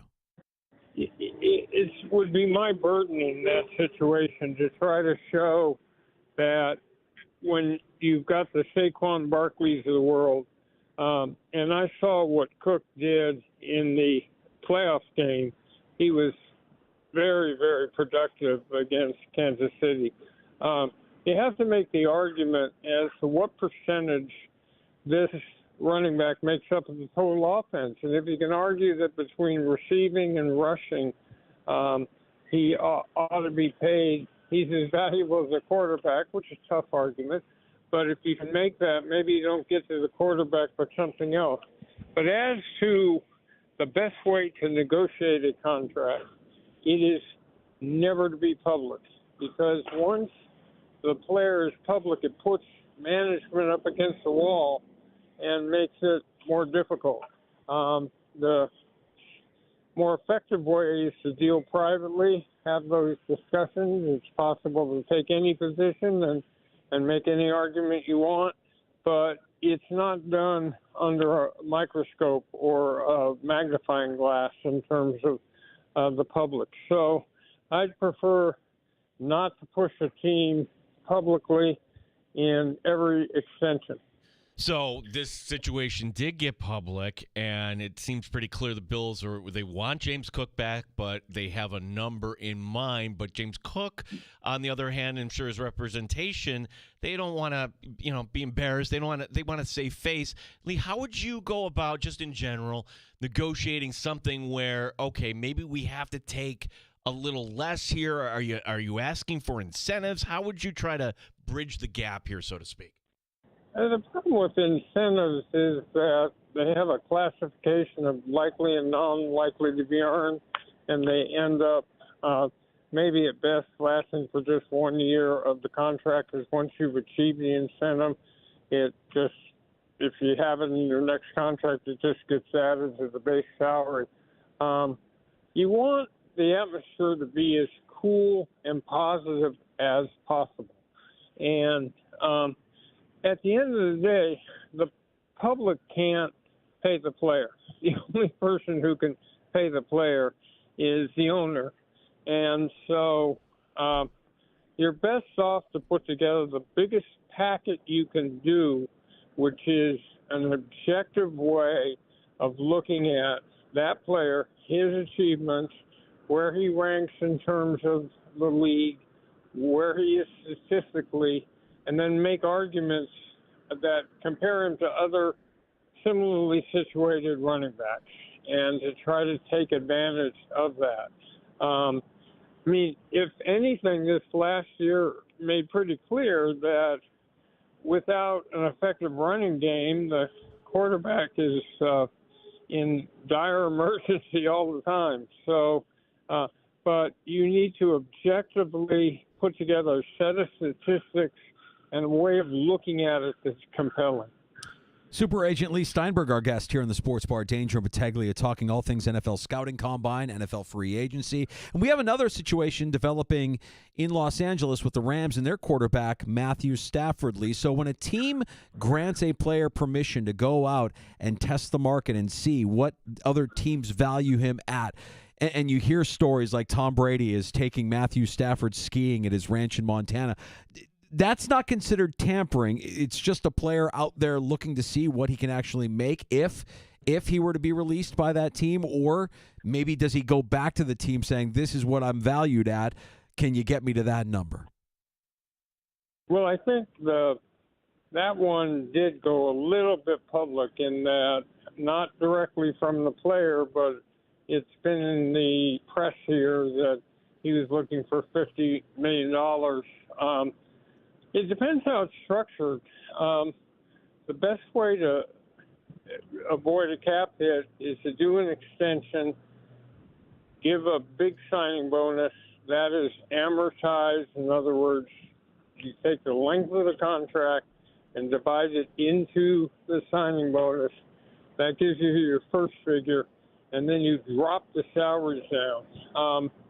Now, Matthew Stafford played some great football down the end, and the Rams, who started the season in severe danger of missing the playoffs, came on strong. And so it's just a question of their future. I mean, people are speculating that they could sign the Rams' Aaron Rodgers for a while, but Matthew Stafford's taken him there. And so from my perspective, the best move is to keep Matthew Stafford for another 2 or 3 years. They don't have a replacement for him.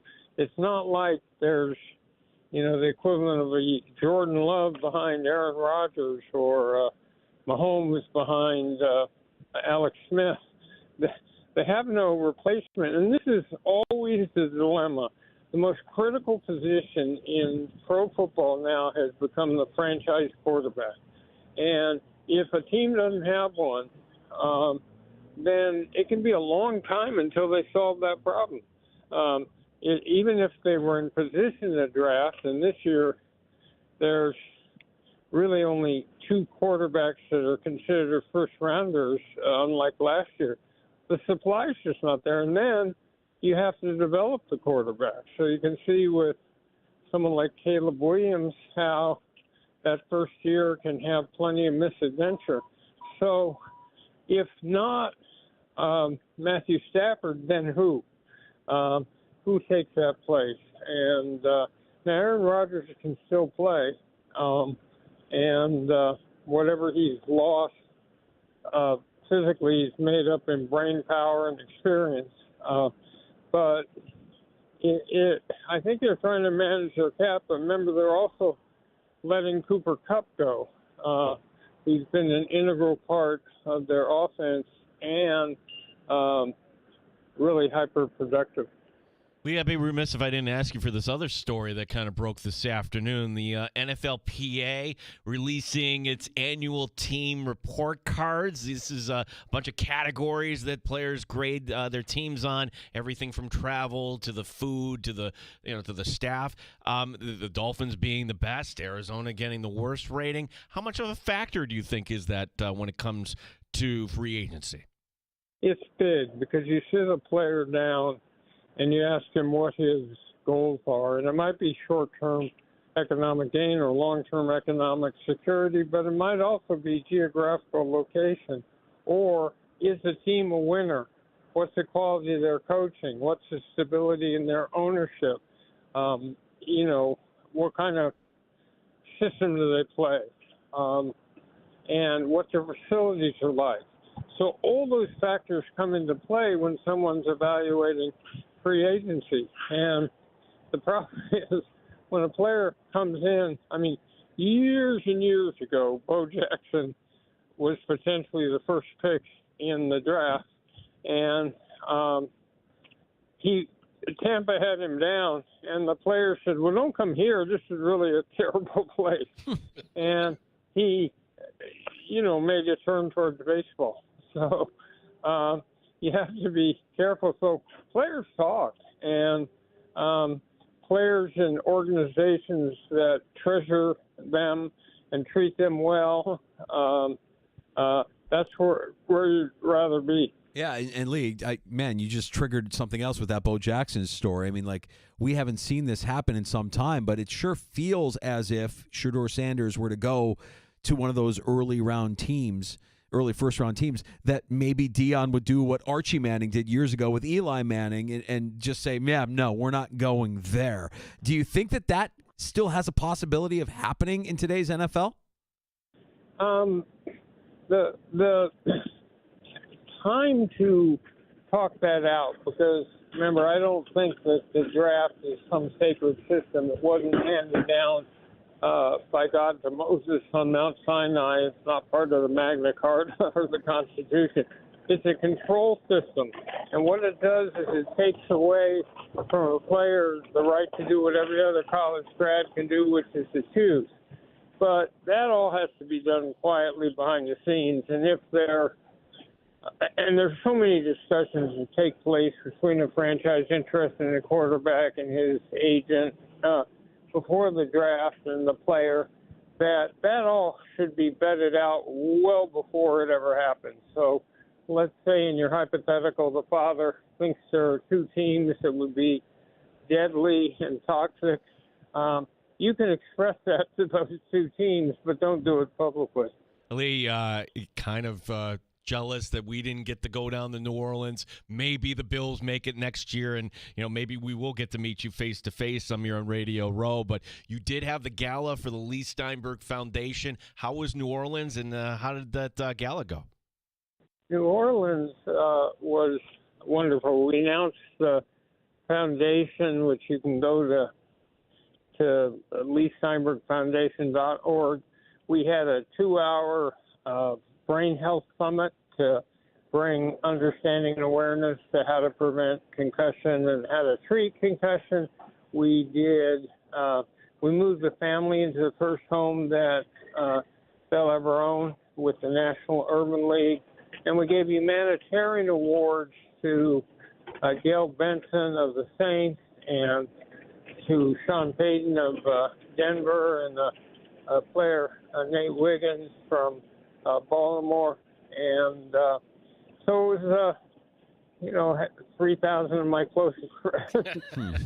But we have an educational factor where we show off brain body lounge where we show off hyperbaric oxygen and stem cells and all the new medical modalities that help players recover from injuries quicker and give them energy at critical points. Lee, love hearing all of that. Appreciate you giving us some time here in the sports bar this afternoon, and keep making a difference. We'll look forward to speaking to you again real soon. Thank you kindly. You got it. Thanks, Lee. There's Lee Steinberg, super agent, joining us here in the sports bar, talking some NFL scouting, combine, and other topics. Okay, so there goes my idea. How do you bridge the gap? Let's just make it incentive laden. And as Lee kind of pointed this out, it's not like you write the check that gets guaranteed on next year's cap. And is that something that the player might want to go for? It seems like it's going to be a tough one to kind of hash out between Cook's representation and Brandon Beane. Mm-hmm. I also feel a little bit better about saying what I said about Matthew Stafford earlier in the week. Where is he going? Who's going to pay him the $50 million? Who's going to pay him the $50 million? Yeah. What kind of guaranteed money is he going to get? But the Rams, by doing this, they don't really have – he's right. They don't really have a backup plan. Who's waiting in the wings there? They're going to have to go for an Aaron Rodgers. And the thing about that is – McVay, to me, feels like the kind of coach just arrogant enough to say, it doesn't matter who we bring in as quarterback. It's my system, and we'll make it work. Sam Darnold, Aaron Rodgers. I've read this like you could sign Aaron Rodgers and draft a quarterback, and he can learn under Aaron. No, Yeah, that's not going to be happening. Aaron Rodgers, the mentor, since when? Since when is that guy going to work with his replacement? Never. It does feel like, though, this is going to be like an Archie Manning, my kid is not playing for the Chargers sort of deal here. Like right. With Shedeur Sanders. Right. And how much of that is already happening right now? Like right now, are they having those conversations? Did you hear Lee chuckle when I asked him the question? He represents Patrick Mahomes, so he can't say, hell, guys, everything's happening right now. They can't say that. Yeah. But you can talk parameters. Certainly you could talk. Yeah. You ever wonder, like, wait a second, when NFL free agency begins, whoa, how do you get all this news? Because everything is done right now. Yeah, it's happening. It's happening right now. And I could honestly talk football with Lee Steinberg all day. I wanted to ask him about the comments of Andrew Barry and Kevin Stefanski. Do you take those comments at face value? Are there organizations, are there teams where you just know when they say what they say publicly, they're not going to back down from that? Or does everybody have a price? Does everybody have a price, even when the organization is steadfast and knows trading away Myles Garrett would be a very unpopular move for the Cleveland Browns? What would Lee Steinberg say? What's important to the player? He would always take the viewpoint of the player. So what's important to Myles Garrett? And that's why I think Garrett has a lot of respect. I don't think this is about the money. That hasn't come up once.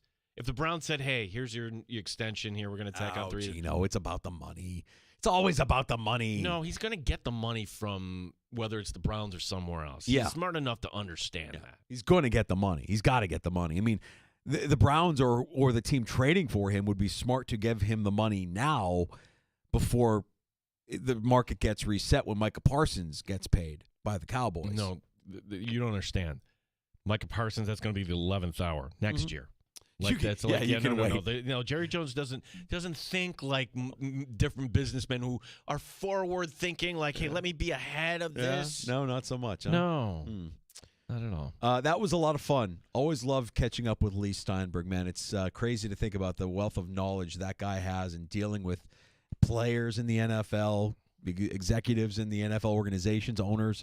Lee Steinberg's been through it all and seen it all.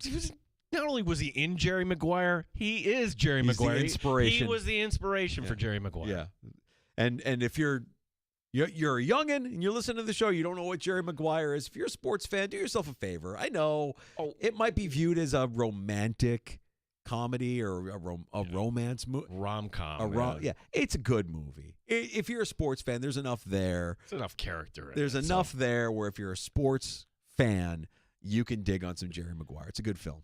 I haven't seen it in a while, but if you went back, we say, ooh, this is dated. Because I'm just thinking, okay, the main character, Tidwell, the receiver. Rod Tidwell. Rod Tidwell. Typical diva receiver. he was getting like laid out. Like those tackles aren't like in the game today, right? Yeah, But, right. Like what else is dated? In that? Yeah, I watched it a couple of years ago with my oldest daughter, and I didn't think it was bad. I actually thought it held up pretty good. Pretty good. I mean, there's a lot of things in there that I think still kind of make me a little. Okay, here's the fun part.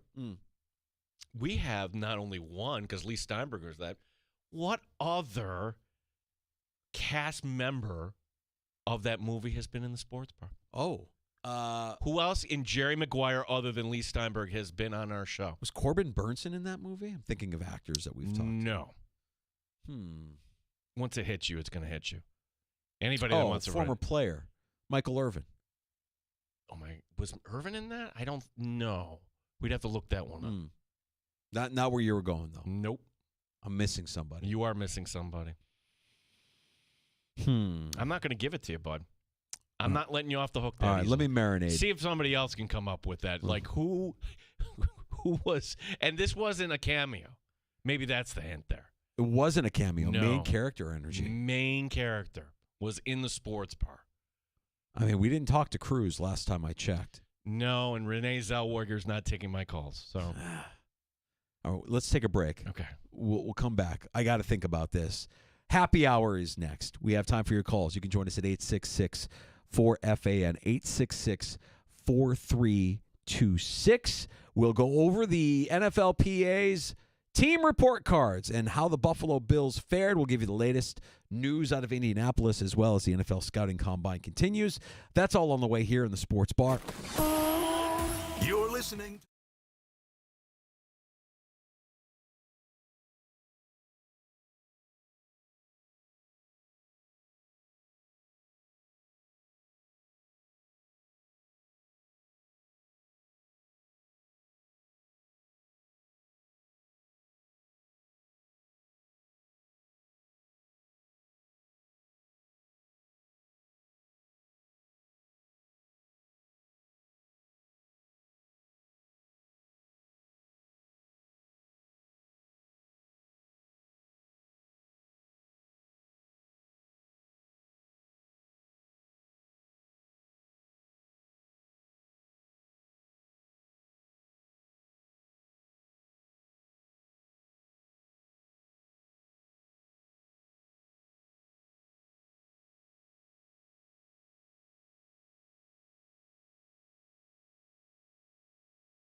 WNBF Rochester, the sports leader. 95.7 FM and AM 950. The Fan, Rochester. An Odyssey sports station. The Fan, Rochester. Sports update. Amherst look to make it 4 wins in a row. The homestand wrapping up tonight. Rochester hosting Wilkes-Barre Scranton. Head coach Mike Leone on the opponents. They're really good. They're really skilled. If you look at, the depth they have up front, goaltending, special teams are really good. They're fast. They're really good in transition. And it'll be a big test for our group tonight, especially away from the puck. We just got to make sure we're ready to go from the puck drop. Coverage begins at 7. Don Stevens, Andrew Mossbrooks will have the call. The Sabres have now won 6 straight at home. They're on the road tomorrow night. Carolina, the opponent. The combine continuing today in Indianapolis. Defensive linemen taking center stage today. Syracuse basketball, just 2 home games left, including tonight, the opponent, NC State. Gene Battaglia, the sports leader, 95.7 FM and AM 950, The Fan, Rochester.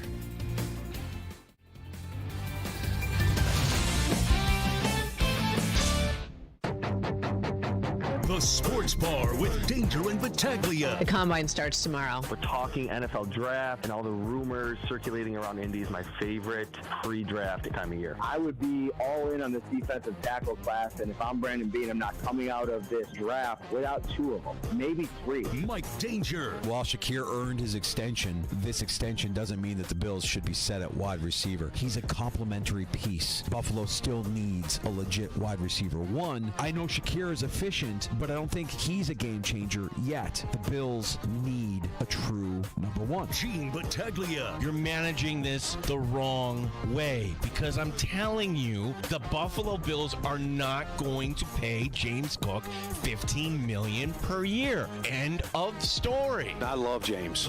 James is a beautiful man. Like, he really is. 95.7 FM and AM 950, The Fan, Rochester. He's a beautiful man. We welcome you into happy hour. You are a beautiful man, Mike Danger. Gene Battaglia, you're a beautiful man. Beautiful men only. In the sports bar, it is happy hour. We're glad you're with us. Thanks for listening along at 95.7 FM, AM 950. You can hear The Fan Rochester on your smart device. When you ask it to play 95.7 The Fan, you can watch the sports bar on our YouTube channel. That's The Fan Rochester on YouTube, streaming on Twitch at The Fan Rochester as well. If that's your cup of tea, I've been racking my brain. Okay, let me set this up.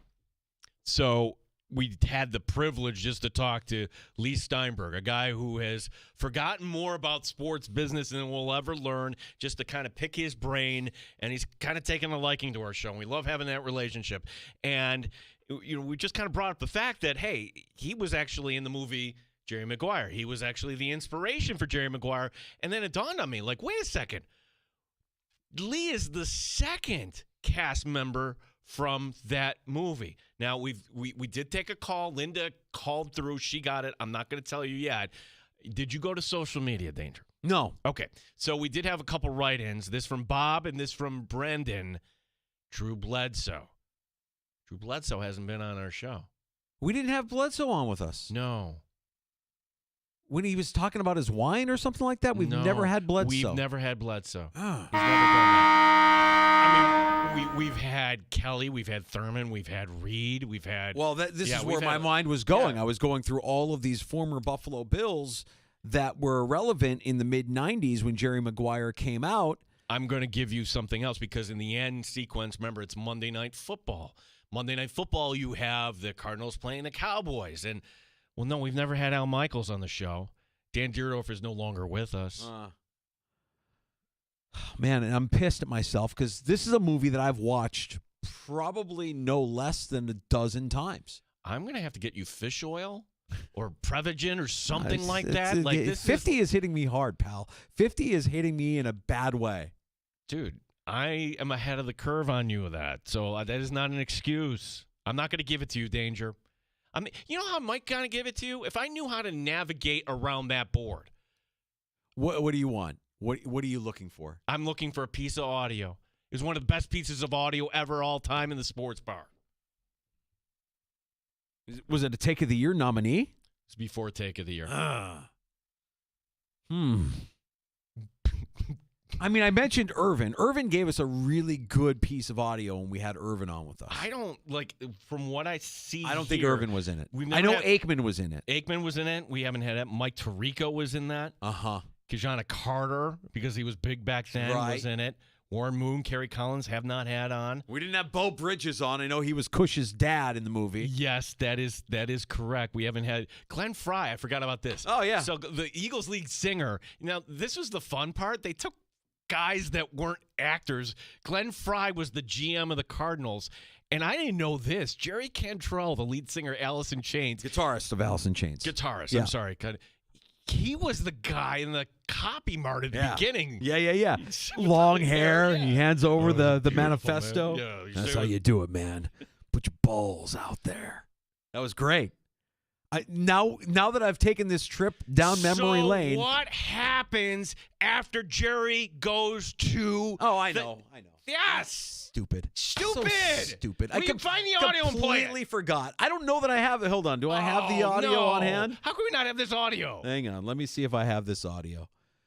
I mean, I've got the entire. Okay, here is.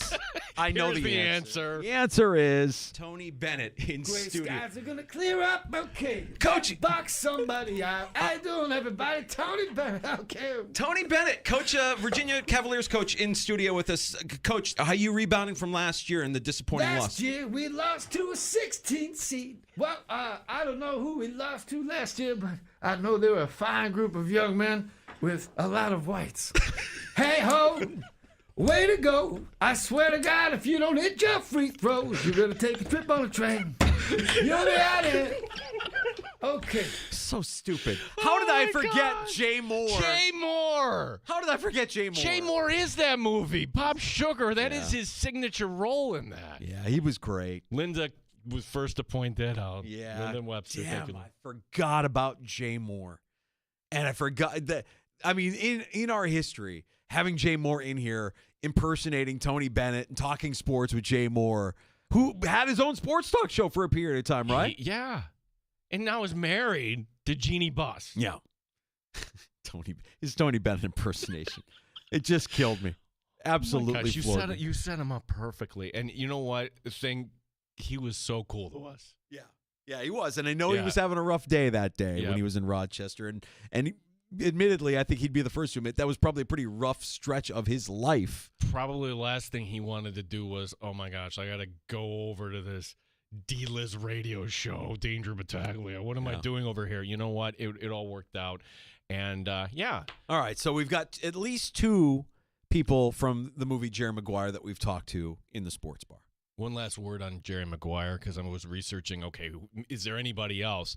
The kid in that is 34 years old. Oh, yeah. What's his name? Nowicki? Jacob Nowicki, I want to say. Something like that. Yeah, Jonathan Lipnicki. Jonathan Lipnicki. How old is he now? 34. Christ. And you're wondering why I wasn't able to pick out Jay Moore, because I'm old, man. The memory is fading. I need to get back and watch get back in the lab and watch Jerry Maguire a couple more dozen times. Yeah, Moore is fantastic in that movie. A movie based on our guest from last hour, Lee Steinberg. Fantastic stuff. And Cantrell in that movie, you mentioned the guitarist from Alice in Chains, because it was so Seattle-centric with Cameron Crowe. Right. You know, he just done singles, and he was married to the guitarist from Heart, Nancy Wilson, I want to say. And so he had his fingers kind of like in that whole grunge scene. The guys from Pearl Jam were in singles, and Alice in Chains. Chris Cornell was in singles, and then you get Cantrell to play a little part there in Jerry Maguire. I picture James Cook's agent, like 29 years old, fashioning himself after Jay Moore's character. Like, I'm not going to... Going out on my own. Yeah. Who's coming with me? Come on. Who's coming with me? Me and the Goldfish. Who's going to start something new? It's a tough look. And when you hear Lee Steinberg kind of explain how he would deal with that situation, you get the sense that James Cook maybe has been misrepresented a little bit here, or maybe is, off of his doing his own thing, operating under his own devices and not really taking the advice of his representation. Either way, ultimately, this falls on the agent. I'm sorry. if you waited and you got the offer that you didn't like, and again, to the Jerry Maguire movie there, I mean, they're all, think how old that movie is. They're all waiting around the fax machine. Here comes the offer, and it's crap. All right, well, we're just going to bet on ourselves, basically. So I don't have any problem if, like, James Cook and his people, like, got the offer from Brandon Beane and viewed it and, like, no, this is actually kind of crap. They didn't have to do anything. Also, you got to make this very clear. Like, they are not entitled to a raise this year. You're just not. Well, play again, and then you're a free agent, and you can go make it out big out there. You want to bet on yourself, play out your final year of your rookie deal, 4th year, and then test free agency. That's why, Danger. The way this is being talked, there's no deadline here. But to hear this being talked like this is a negotiation that needs to get done by March 10th, that's ridiculous unless it does need to get done in terms of a trade with another team here. I am of the belief that that's exactly what's going to happen here. You think it's going to end up in a trade? Yes. I don't think you want to set the precedent for paying that price. And in the end, you can just save face by saying, James, we had a number, and you tell your players that, and I think they would respect that. As long as some other team is willing to pay that number. And if Brandon Beane, it's almost like Brandon Beane is negotiating on behalf of Cook because, okay, what would you be willing to give us? We'll give you a 2nd-round pick. Okay, are you willing to give James Cook a new contract? Mm-hmm. I think any team would know they would have to pay that. They would have to. Yeah. I mean, the Jets wouldn't know. But, yeah, most teams I think would understand.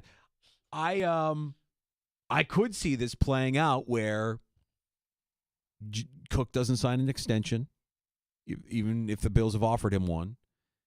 Cook doesn't get traded, and Cook becomes a free agent after the 4th year of his rookie deal expires. And the Bills don't franchise tag him. And that will be that. I could also see that scenario playing out where in his final year of his rookie deal with the Buffalo Bills, you see a decreased usage in James Cook and an increased usage of Ray Davis and whoever they might be drafting come April. All right. Since we're using the Jerry Maguire example on the fly here, they are at the fax machine, Jerry Maguire and Rod Tidwell and both significant others.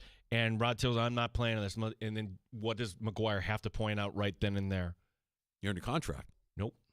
If you get hurt, you get nothing. That's right. That's also got to play into this. In that position, if I'm James Cook, how close were you to Steph Diggs? You don't have to look far. Talk to your brother. Yeah. Talk to Dalvin. But Dalvin, got money first. Got money first. I'm saying Diggs bet on himself. What's he going to get paid now? Yeah.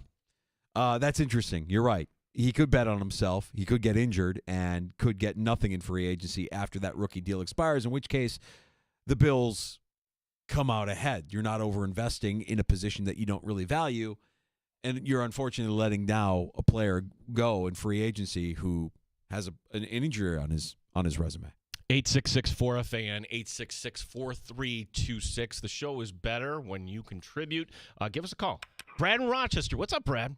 Hey, could you see Cook pulling something like Le'Veon Bell did? Well, I'm not getting what I want. I'm not playing. And take the season off and go right to free agency? I guess the question would be, how did that work out for Bell? Right? It didn't work out for Bell. I think that's a tactic, but it's not a tactic that's proven to work. And Bell, I'm trying to compare apples to apples here. Bell was coming off of his rookie year or his rookie contract, or did they Bell tag him? I feel like Bell was more advanced in his career. Oh, absolutely. Than what Cook is. I'm just looking at that. Yeah, I'm looking at that. I'm also looking at, I can't see $15 million, but you know what? If someone else wants to, you could do what we do with Stafford. Hey, you can write the secret trade if you really, really have your heels dug in. Go ahead and do that. See what happens. Come back to us. Yeah, I think the Bills will fall short of that because I do believe that when they say James Cook is a beautiful man, I do believe they want him in Buffalo. But, of course, the caveat is they want him in Buffalo at their price. So the latest cryptic thing from James Cook, my gosh, he's taking the role of Steph Diggs here, on his Insta account is a picture of him in the Kansas City game, and he's pointing to a first down. So he's posting a picture of himself as a Bill, but he's making like he's pointing forward. What does that mean? Does that mean he wants to stay in Buffalo, or does it mean he's looking forward to the future? Oh, Liz Kripnick. Mm-hmm. Yes. Well, you have to imagine that there's work being done because the NFL Scouting Combine is when a lot of this gets done. And then by the time the league year gets underway, we have news of more of these deals. The extensions obviously can come before the start of the league year, as we heard Khalil Shakir getting his extension yesterday. And I wonder if we'll get some more here in the coming weeks leading up to the start of the league year here in a couple of weeks. Yeah. Phone number 866-4326, 866-4FAN. As, look, no Bill sound today. It was Sean McDermott on Monday, Brandon Beane on Tuesday, and defensive lineman front and center today, which that's very good for the Buffalo Bills here that, hey, you're needed D lineman. If you can't get Myles Garrett, if you can't flip that first-round pick as part of the package, maybe there is a D tackle that can help you right now in 2025. One of the other things that we brought up with Lee Steinberg, because it's timely, it happened today, the NFLPA released their 2025 team report card. We asked the super agent if that's something that has any sort of weight on free agents, on players, and the teams that they might end up signing with. And Lee said absolutely. It absolutely does. When you talk to the player and you assess what their goals are and where they want to be and what they value, what's important to them, then absolutely it can weigh on whether or not a player signs with that team. For what it's worth, the Bills are ranked 23rd out of 32 teams, which is a bit of a slide from 2024. And I think the point that we spent the most time on earlier was head coach Sean McDermott receiving a B grade, 88% of players believing he's efficient with their time, which places him 27th among head coaches in that category. That's the key right there. 27th. So he's ranked the 6th worst head coach? But it's a B. I don't know. In that specific in that category. Yeah. Efficient with their time. It's funny, man. Like, I was having a football conversation with our new intern, Joe, earlier today, and he was asking me why I'm a Chicago Bears guy, and I kind of had to run through this whole history, and the topic of Jay Cutler came up. And I remember thinking when they signed Jay Cutler, wow, this is great. We actually have a franchise quarterback. This is going to be awesome. And it wasn't awesome. And it wasn't awesome partially because Jay Cutler was not coachable. He was kind of like his own guy. He wasn't really a leader. He didn't really want that role, assume that role. And coaches tried to work with him and get the most out of him, but you could kind of tell he was rolling his eyes and just doing whatever he wants to. We say it all the time. Jay Cutler didn't care. Jay Cutler didn't care. And I'm not saying that every coach is or every quarterback or every player is like what Jay Cutler was, but I have a feeling that in every locker room there are players that when the coach is speaking just kind of roll their eyes. Are we thinking that's Keon Coleman? I don't know that I'm specifically going to point out any player for the Buffalo Bills that might think that way, but I have a feeling, let's just say when Steph Diggs was here, clearly he was somebody who would be like, okay, really, coach? Really? I know more than you do. I'm better than you. I am a better athlete than you. I'm a better football player than you ever were. What are you really talking about, right? Like, there are just going to be guys. The term I use is uncoachable. They're just uncoachable. They might take what you're saying and try to apply it, or they might just roll their eyes and say, like, yeah, I'll do what you ask me to do. Yeah, I don't really buy into it. Yeah, and Deja, let's not kind of forget here that in the McDermott era, there's been some drama. There has been. Whether that was Diggs or whether that was the big blow-up after 13 seconds, whether that was the 9/11 comments. I mean, for guys that you don't forget that, and when you get one of these anonymous surveys, now I get to tell you, like you and I get those, and maybe your company will get this. That's not comparable. This is the NFLPA doing this for their members, asking them to give them feedback on their employer. Yeah. And you know why they do this? So, right, they could release this anytime. They released this right on the eve of free agency. You want to go to Cincinnati? Well, you're not going to get fed. You want to go to the Jets? We think they have the worst owner in the league. That's right. Legitimately, Woody Johnson ranked 32nd. Yeah, I love that. There are people that are listening that will use McDermott's ranking as another log to add to the fire of Fire McDermott, and I don't think it matters. I think in this instance, when you look at how he's done and the fact that maybe he isn't winning over his locker room based on these rankings, I don't think it matters. He's not going anywhere. He's safe. And furthermore, he knows he's safe. When he's acting the way he's acting in Indianapolis, when he's playing around with Catalana and Fates, who we'll talk to tomorrow in the sports bar, you just know this is a guy that's become very comfortable in his skin.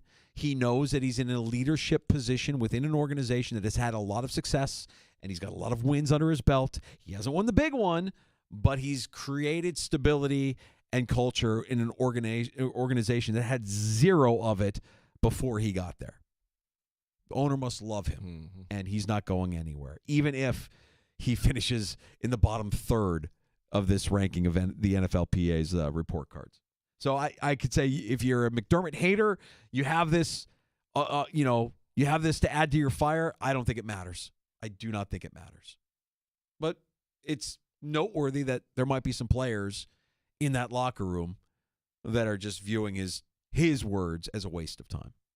It'll improve if the Bills break through. He won't be 27th. Also, when the Bills move across the street, that ranking will just go up. Yeah, I imagine that new facilities, new game day facilities, new locker room.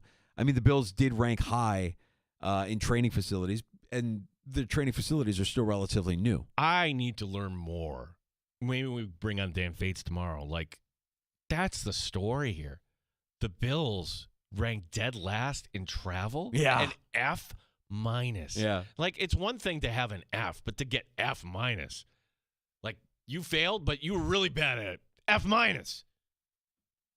What on earth are they doing? Are they not communicating?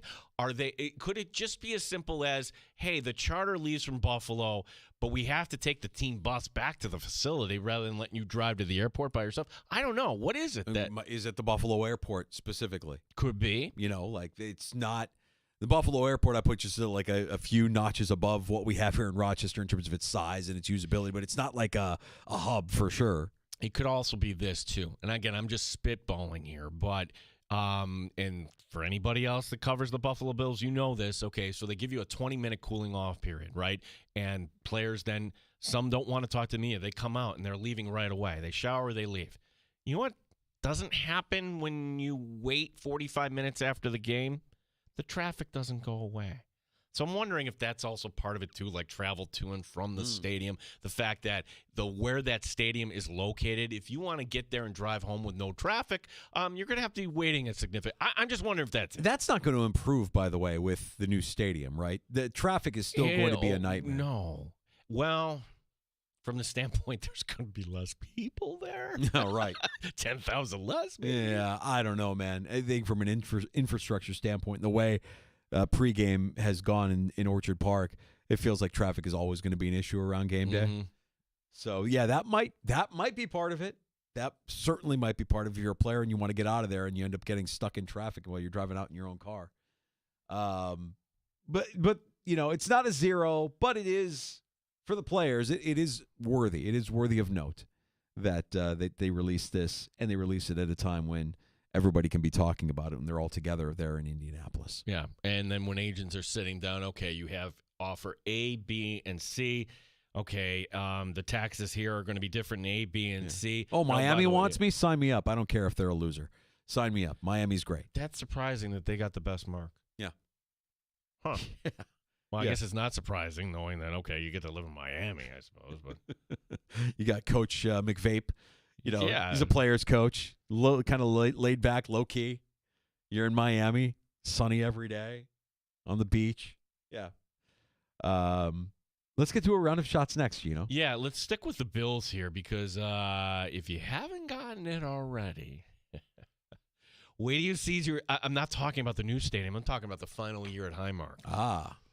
Oh, yeah. This wasn't just a 2% increase, but I'm going to try to tell you why the Bills might be justified in asking for this increase. Also, we got some college football we got to talk about, Danger. Will we get a format change here? Oh, and the hockey team down the road won last night. Okay, we'll get to that more. We have time for your calls with last call Coming up here before 6 o'clock, you can have the final word in the sports bar at 585-866-4FAN. That's 866-4326.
update. It is hockey night here in Rochester, as this will be the last time the team is home here for 2 weeks. Amber's looking to make it 4 in a row. They host Wilkes-Barre Scranton. Don Stevens, Andrew Mossbrooks will have the action tonight here on the Fan beginning at 7 o'clock. The Combine continuing in Indy today. It was the day for defensive linemen to talk to reporters. Steve Tasker today talking about a safety, Nick Emanwari. Nick Emanwari, I'd love to see him wearing a 40. What's he going to run it at? He's 6 feet 3 inches tall and weighs 227. That's what you're up against. But he's one of one. There's nobody else like him in the draft at the safety position. Right. He's going to go early. If he slips, the Bills jump up to get that guy. That's the guy that Bills jump into the low 20s to get. Okay, put it on the whiteboard. Put it on the whiteboard. Sabres have won 6 in a row at home. They're on the road tomorrow night at Carolina. Syracuse basketball tonight taking on NC State. Gene Battaglia, the Fan, Rochester.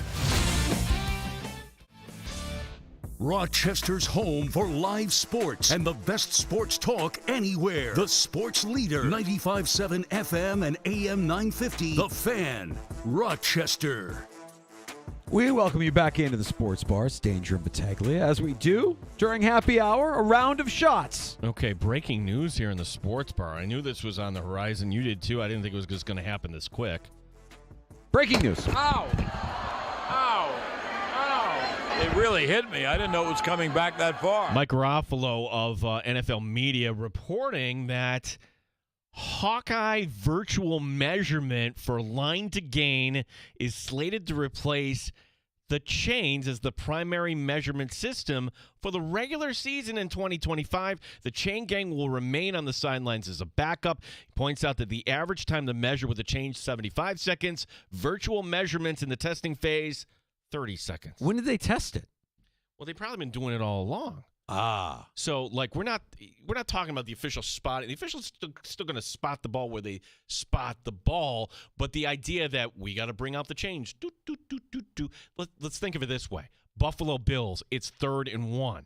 Okay, the official spots it in a first. Well, actually, we saw how that went. Yeah. I mean, like, one official spotted it past the line to gain, the other one pulled it back, and everybody it was controversial. You think Sean McDermott's the one that's in the meeting saying, "Hey, we need to make this happen. We need to make this happen now." What are we doing? Yeah, well, I mean, I think the chain gang is becoming less and less. Like, it's been more eyeball as it goes along. So this isn't quite the chip in the football, but I welcome this. The chip in the football was what they attempted in the preseason last year, which was a failure. Right. Complete disaster. I just think the NFL knows that there's technology out there that can get it right. And if it's something that doesn't interfere with, God forbid, their television product, then it will be something that, and this sounds like it's that. I mean, they're not even, he's reporting that this is happening as soon as this season. Well, compare the NFL to Major League Baseball. The NFL saying, hey, we're doing this. Okay, great, we're doing this. Baseball, like they trust the ABS, AAA, no big deal. Put this in spring training. Oh, my gosh. Yeah, what are change. we doing? Right. Change. I don't like change. I think the difference here, though, is that this is I feel like this is less impactful on the individual players in the NFL instead of baseball. Like, baseball just doesn't like, and any player in baseball doesn't like when you move their cheese. Whether it's the uniform that they're wearing or the balls and strikes that are being called by the umps. The pitch clock last year. Pitch clock, uniform. There's always something to bitch about if you're a Major League Baseball player. I think in the NFL with these players is like, okay, yeah, good. This makes sense. Get it right. We should, in the world that we live in now, know that was a first down. That was not a first down. The technology's existed for some time. Yeah. Well, to any member of the chain gang, you're going to be out of a job. Well, you're there for your window dressing, your sprinkles on top of the sundae. If you're a Bills season ticket holder, you won't be liking this note. Season ticket prices going up by an average of 12% for the coming season. Oh, this being the final one at Old Highmark Stadium. Now, there is one benefit here, I suppose, and this might be the justification. Normally, you pay for 10 games, 8 regular season, 2 preseason. The 2 preseason games are a waste, right? Or you're giving them to them, or you're just going, you're leaving. It's now official. The team will not have a designated home team overseas, so there are actually going to be 9 regular season home games. 9 times. That's the first time that's ever happened. 9 times in the regular season, and just 1 preseason game for Buffalo. So you could say you're getting more value. You could. I would just say everything is more expensive. and we just have to get used to it. I don't know that it's going backwards, but I mean, do the exercise, man. Like, since the end of the pandemic, look at what things cost then. And I'm not getting on a soapbox here. It's just the way it is. But like what they cost then versus what they cost now is like, we're all just spending way more money on things. Everything is just more expensive. Well, you just blame it on the eggs, maybe. Well, the eggs, you know. the eggs is baseline, right? Like, but all right, let's bring it into the sports bar here. I mean, I know there's a lot of people listening who years ago said, I've had it with cable. I've had it with satellite. I'm paying all this money, and I don't even watch all these channels. I'm cutting the cord. How do you feel today as a cord cutter? Do you feel like you're still getting that unbelievable savings? Because I was an early adopter of my streaming service, and it was a bargain, and now I am definitely paying more for all of my streaming services than I did ever as a DirecTV customer. So, I just think everything costs more. And if you want to be a fan of the Buffalo Bills or any NFL team, be prepared. You're going to have to pay a lot of money to do so. At a meeting in Dallas, leaders for the college football playoff could not agree on a format for the seeding in 2025. Shocking. Well, so how things get seeded now for year number 2 of the playoff remains up in the air. No surprise. The SEC and the Big Ten pushing for the elimination of automatic buys for the conference champions. Wonder why that would be. Well, my read on this, nothing's going to happen this year. It's in 2026. That's going to happen anyways. That's when ESPN takes over fully, the Big Ten and the SEC. Because of their partnership, they get to call the shots when the new TV contract begins. I would say get rid of the buys. I don't think you need the automatic buy for the. That felt like a waste. Like no, not the conference buy. Like you're saying, expand it now to 16 teams. Oh, I'm saying that I think they're going to expand it eventually. Yeah. I don't know that. I mean, they're obviously not going to do it in 2025. But from what we saw just this year, the 4 teams that did get that automatic bye, the conference champions that got that automatic bye, it was like pointless. They all got eliminated. Like I don't know that necessarily serves as any sort of. Well, that's true. Any sort of advantage. I guess from the standpoint that more often than not that would. So why is the ACC automatically invited? That should be you're the Big Ten or you're the SEC. Like no, it should be the 4 best teams that get the bye, not some team jumping up there. That's kind of the bone of contention here. I'm just going to say I'm anti-buy when it comes to the college football playoff. I don't want to buy. Let's just keep playing. Let the teams just keep playing. They're young. They haven't had their head kicked in yet. You're saying 16 teams. 16 teams, first to 16. Play it out and let's go. For the first time since November 2018, the Buffalo Sabres have won 6 in a row at home. They rallied for a 3-2 win over Anaheim. All 3 goals came in the third, 2 of which, let's be honest, from horrible angles for Buffalo. The Sabres traveled to face Carolina on Thursday before returning home to play Montreal on Saturday. It's a perfect game to illustrate why the Buffalo Sabres will not be a playoff team. You could say, look, that was a great comeback, gritty, it was great. Yeah, they could be a playoff team when you look at how they won that game, but their inconsistency is more proof, and you saw it last night, more proof that they won't be a playoff team. Because the way they played in the third period, it's like, okay, we need that all the time. You need that all season. We'll see these flashes, but they're not stringing wins. There's too many slow starts, last night being one of them. Too many nights where they look lost at times. If they played with that urgency of the third period every game, then right now they would be in the thick of the playoff race. Instead, they're going to continue to tease us through the remainder of the season before reminding us that they haven't made the playoffs in how many years now? Forget it. I'm still out. Even though they came back, even though it was an entertaining product last night, I'm out. I'm trying to find pleasure in this in different directions. Why not just beat the Bills' record for the drought at this point? Yeah. Get it to the year 2028 here at this point. We have this report from Cecil Lammey, Denver's 104.3, saying that Rob Gronkowski desired to return, and it would be with the Denver Broncos. He was working out right now. And then immediately, everybody, all the insiders. Everybody, nonsense. How dare you try to scoop us? That's false. No, not happening. All right, so who would be a good source here? Gronk. Yes. Gronk with Jordan Schultz, who we've had on the show. Not Gronk, but Jordan Schultz. Jordan Schultz was not in Jerry Maguire. No, he was not. I don't think. I'll have to double-check that. Crazy, says Gronk. They must know something about me that I don't. I wish I still had those powers because that would be cool if I did. But I was just in Australia for a few days. Now it's time to relax a little. No football. Okay, that kind of goes contrary to the report that he was working out in Vail. Was it just some doppelganger for Gronk that was working out and he was spreading lies? Or does somebody just feed the fantasy football guy a story and say, run with this? I don't know. Cecil doesn't seem like the kind of guy. He does what we do, but he's also, with football guys, the fantasy football side. Dude, that's an F-, though. You can't. You're gonna run with that. You better be. I guess, yeah. His shot of being an NFL insider for Fox Sports is probably, you can go ahead and tear up his resume on that. But yeah, I don't know who his sources are. The guy is usually pretty plugged into what's going on around the Broncos.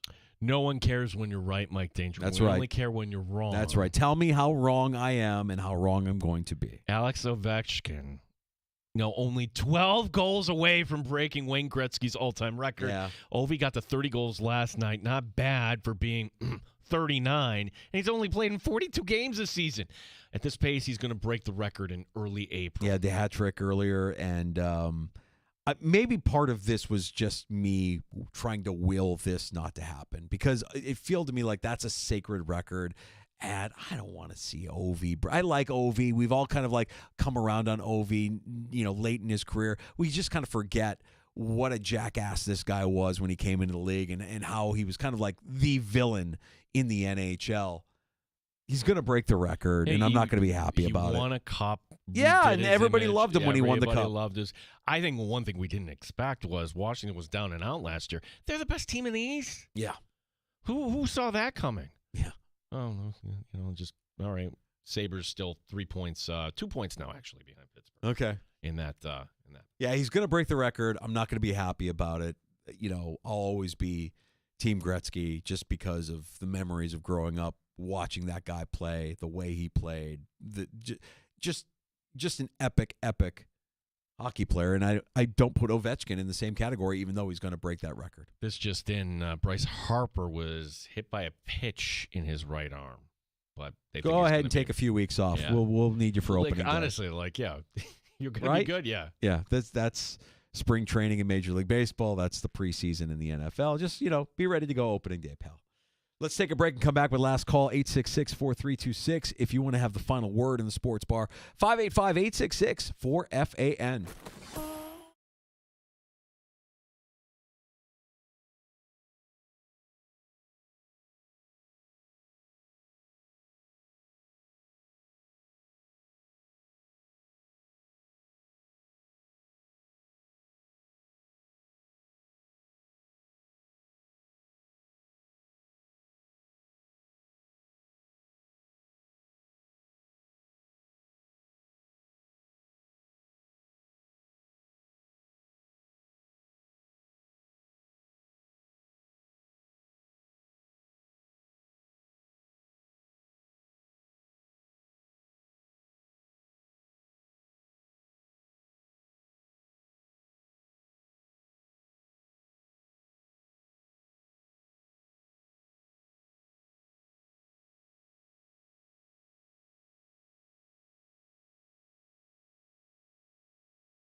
Battaglia on the sports leader, 95.7 FM and AM 950, The Fan, Rochester. Yeah, it's important stay disciplined, but there's going to be times it's reality. You're going to have to kill penalties, so it's really important that we do a good job on the penalty kill and taking away their threats. But, discipline's going to be, you don't want to give that team 5-6 power plays. They're going to score if they get that many. So it's just, if we can keep it 2 or 3 tonight, that's probably the goal. Rochester Americans head coach Mike Leone's pregame press conference as the Amherst host the Scranton Wilkes-Barre Penguins tonight, 7:05. Action here on the Fan Rochester, and we thank you for listening. If you're on your way to the arena for hockey night in the Flower City, the Fan Rochester, here at 95.7 FM and AM 950. 9 games in the NBA tonight. We even talk basketball. One of them you'll see on ESPN tonight, 7. Philadelphia and the Knicks. Mike Danger, what is the bigger story here? Joel Embiid, and where do you go here? Philadelphia, really lost season, or the Knicks, who can't beat anybody good, and now did Tibbs run this team into the ground prematurely? I'm seeing a lot of, are the Knicks frauds? Are the Knicks a guaranteed first-round bounce in the postseason? And for the Sixers, every loss at this point is a win because they have a protected first-round pick if they finish, I want to say if they finish in the bottom 6 of the Eastern Conference. So they really don't have an incentive here to try and scratch out some wins. I wouldn't be surprised if the Knicks get over on the Sixers, although I do kind of buy in a little bit into the whole Knicks might be frauds thing. I just love the way they play. I love the way Tibbs manages his team. I wish other NBA teams would do likewise and just run your best players out there constantly. No load management. Let me really see these guys get after it. And for that reason, I think it's worth paying attention to what the Knicks do. Yeah, New York 6-4 in their last 10. They are in third place in the conference. Cleveland and Boston, I think, though. Yeah, they're the better teams. Knicks will be the 3 seed. They're locked in. They'll be the 3 seed. And you can ask yourself, are they good enough to beat Cleveland? Are they good enough to beat Boston? Probably not. It's funny. Can we just hit the fast forward button to the postseason? Like, we're going to get to college basketball here shortly and NFL free agency, the beginning of baseball. It's like, okay, we already know who's good and who's not good in the NBA, so you're not going to get this magical run from a 7 or 8 seed going to the NBA final. It's not how that sport works there. Yeah, that's right. And we didn't spend any time talking about Luka's revenge game. I mean, Luka throws down a triple-double against the Mavs. The only thing that I think we could talk about is the pregame warm-up. Did you see this? He's doing push-ups right on the hardwood. If that's not the biggest FU to his former team there. Well, what I notice, and I see this a lot in the NBA, we've said this earlier this week when we were talking about the Four Nations tournament, like sports are better when there's a rivalry, when there's a deep-seated hatred. You're more invested. And, to see him like do his handshake with Kyrie, and it's like, it's all love, baby. It's all love. Everything's, no, I want that. I want that vitriol. I want them to hate each other. They don't. I mean, the players are the players. The NBA, everybody loves everybody. Well, you're making money, I'm making money. Right. I want more. We need more rivalries. We need more anger. We need more guys calling out other guys. Draymond gets a bad rap, but I love the fact that Draymond still chirps. Like, I want guys that are going to get under your skin, and I want guys that can be viewed as villains. I think it's more interesting that way. And I don't think you have enough of that right now in the NBA. Might be part of why. That and load management. Can I interest you in Angel Reese? Honestly, the WNBA. The WNBA has it more than the NBA right now. Yeah, right. All right, so there's action there. Tomorrow on the show. Man, we're loaded tomorrow, Gino. We are overloaded. As tomorrow, Dan Fates, who was out in Indianapolis talking about the GM, the head coach. We'll get the thoughts of Buffalo Plus's Dan Fates on the show tomorrow. We'll also talk some Rochester Nighthawks with their head coach tomorrow. We will also be talking to Alex Brasky, more Bills talk, and the new St. John Fisher football coach, Ed Raby, will be stopping by. Oh, no kidding. Wow, look at that. So we get the head coach of the Nighthawks, head coach of the St. John Fisher football team, and we'll talk some Bills with Alex Brasky and Dan Fates. You can take tomorrow off, Danger. Don't threaten me. I'll take you up on that. Kidding. I'll be back. We'll be back tomorrow starting at 3 o'clock with a brand new episode and a guest list unlike anything else we've ever done. If you missed Lee Steinberg, if you missed PJ Glasser, the host of Send It In on the BetMGM Network, you can find both of those conversations wherever you get your podcasts. That includes Apple Podcasts, Spotify, and, of course, the free-to-download Odyssey app, our home online. Just search out the Fan Rochester or the Sports Bar. Amherst hockey coming up later tonight. 7 o'clock puck drop. Don Stevens, Andrew Mossbrooks on the call from Blue Cross Arena with Scranton Wilkes-Barre in town. JR Sport Brief next on the Fan Rochester. Have a great night. You're listening to the Sports Bar with Danger and Battaglia. 95.7 FM and AM 950. The Fan Rochester.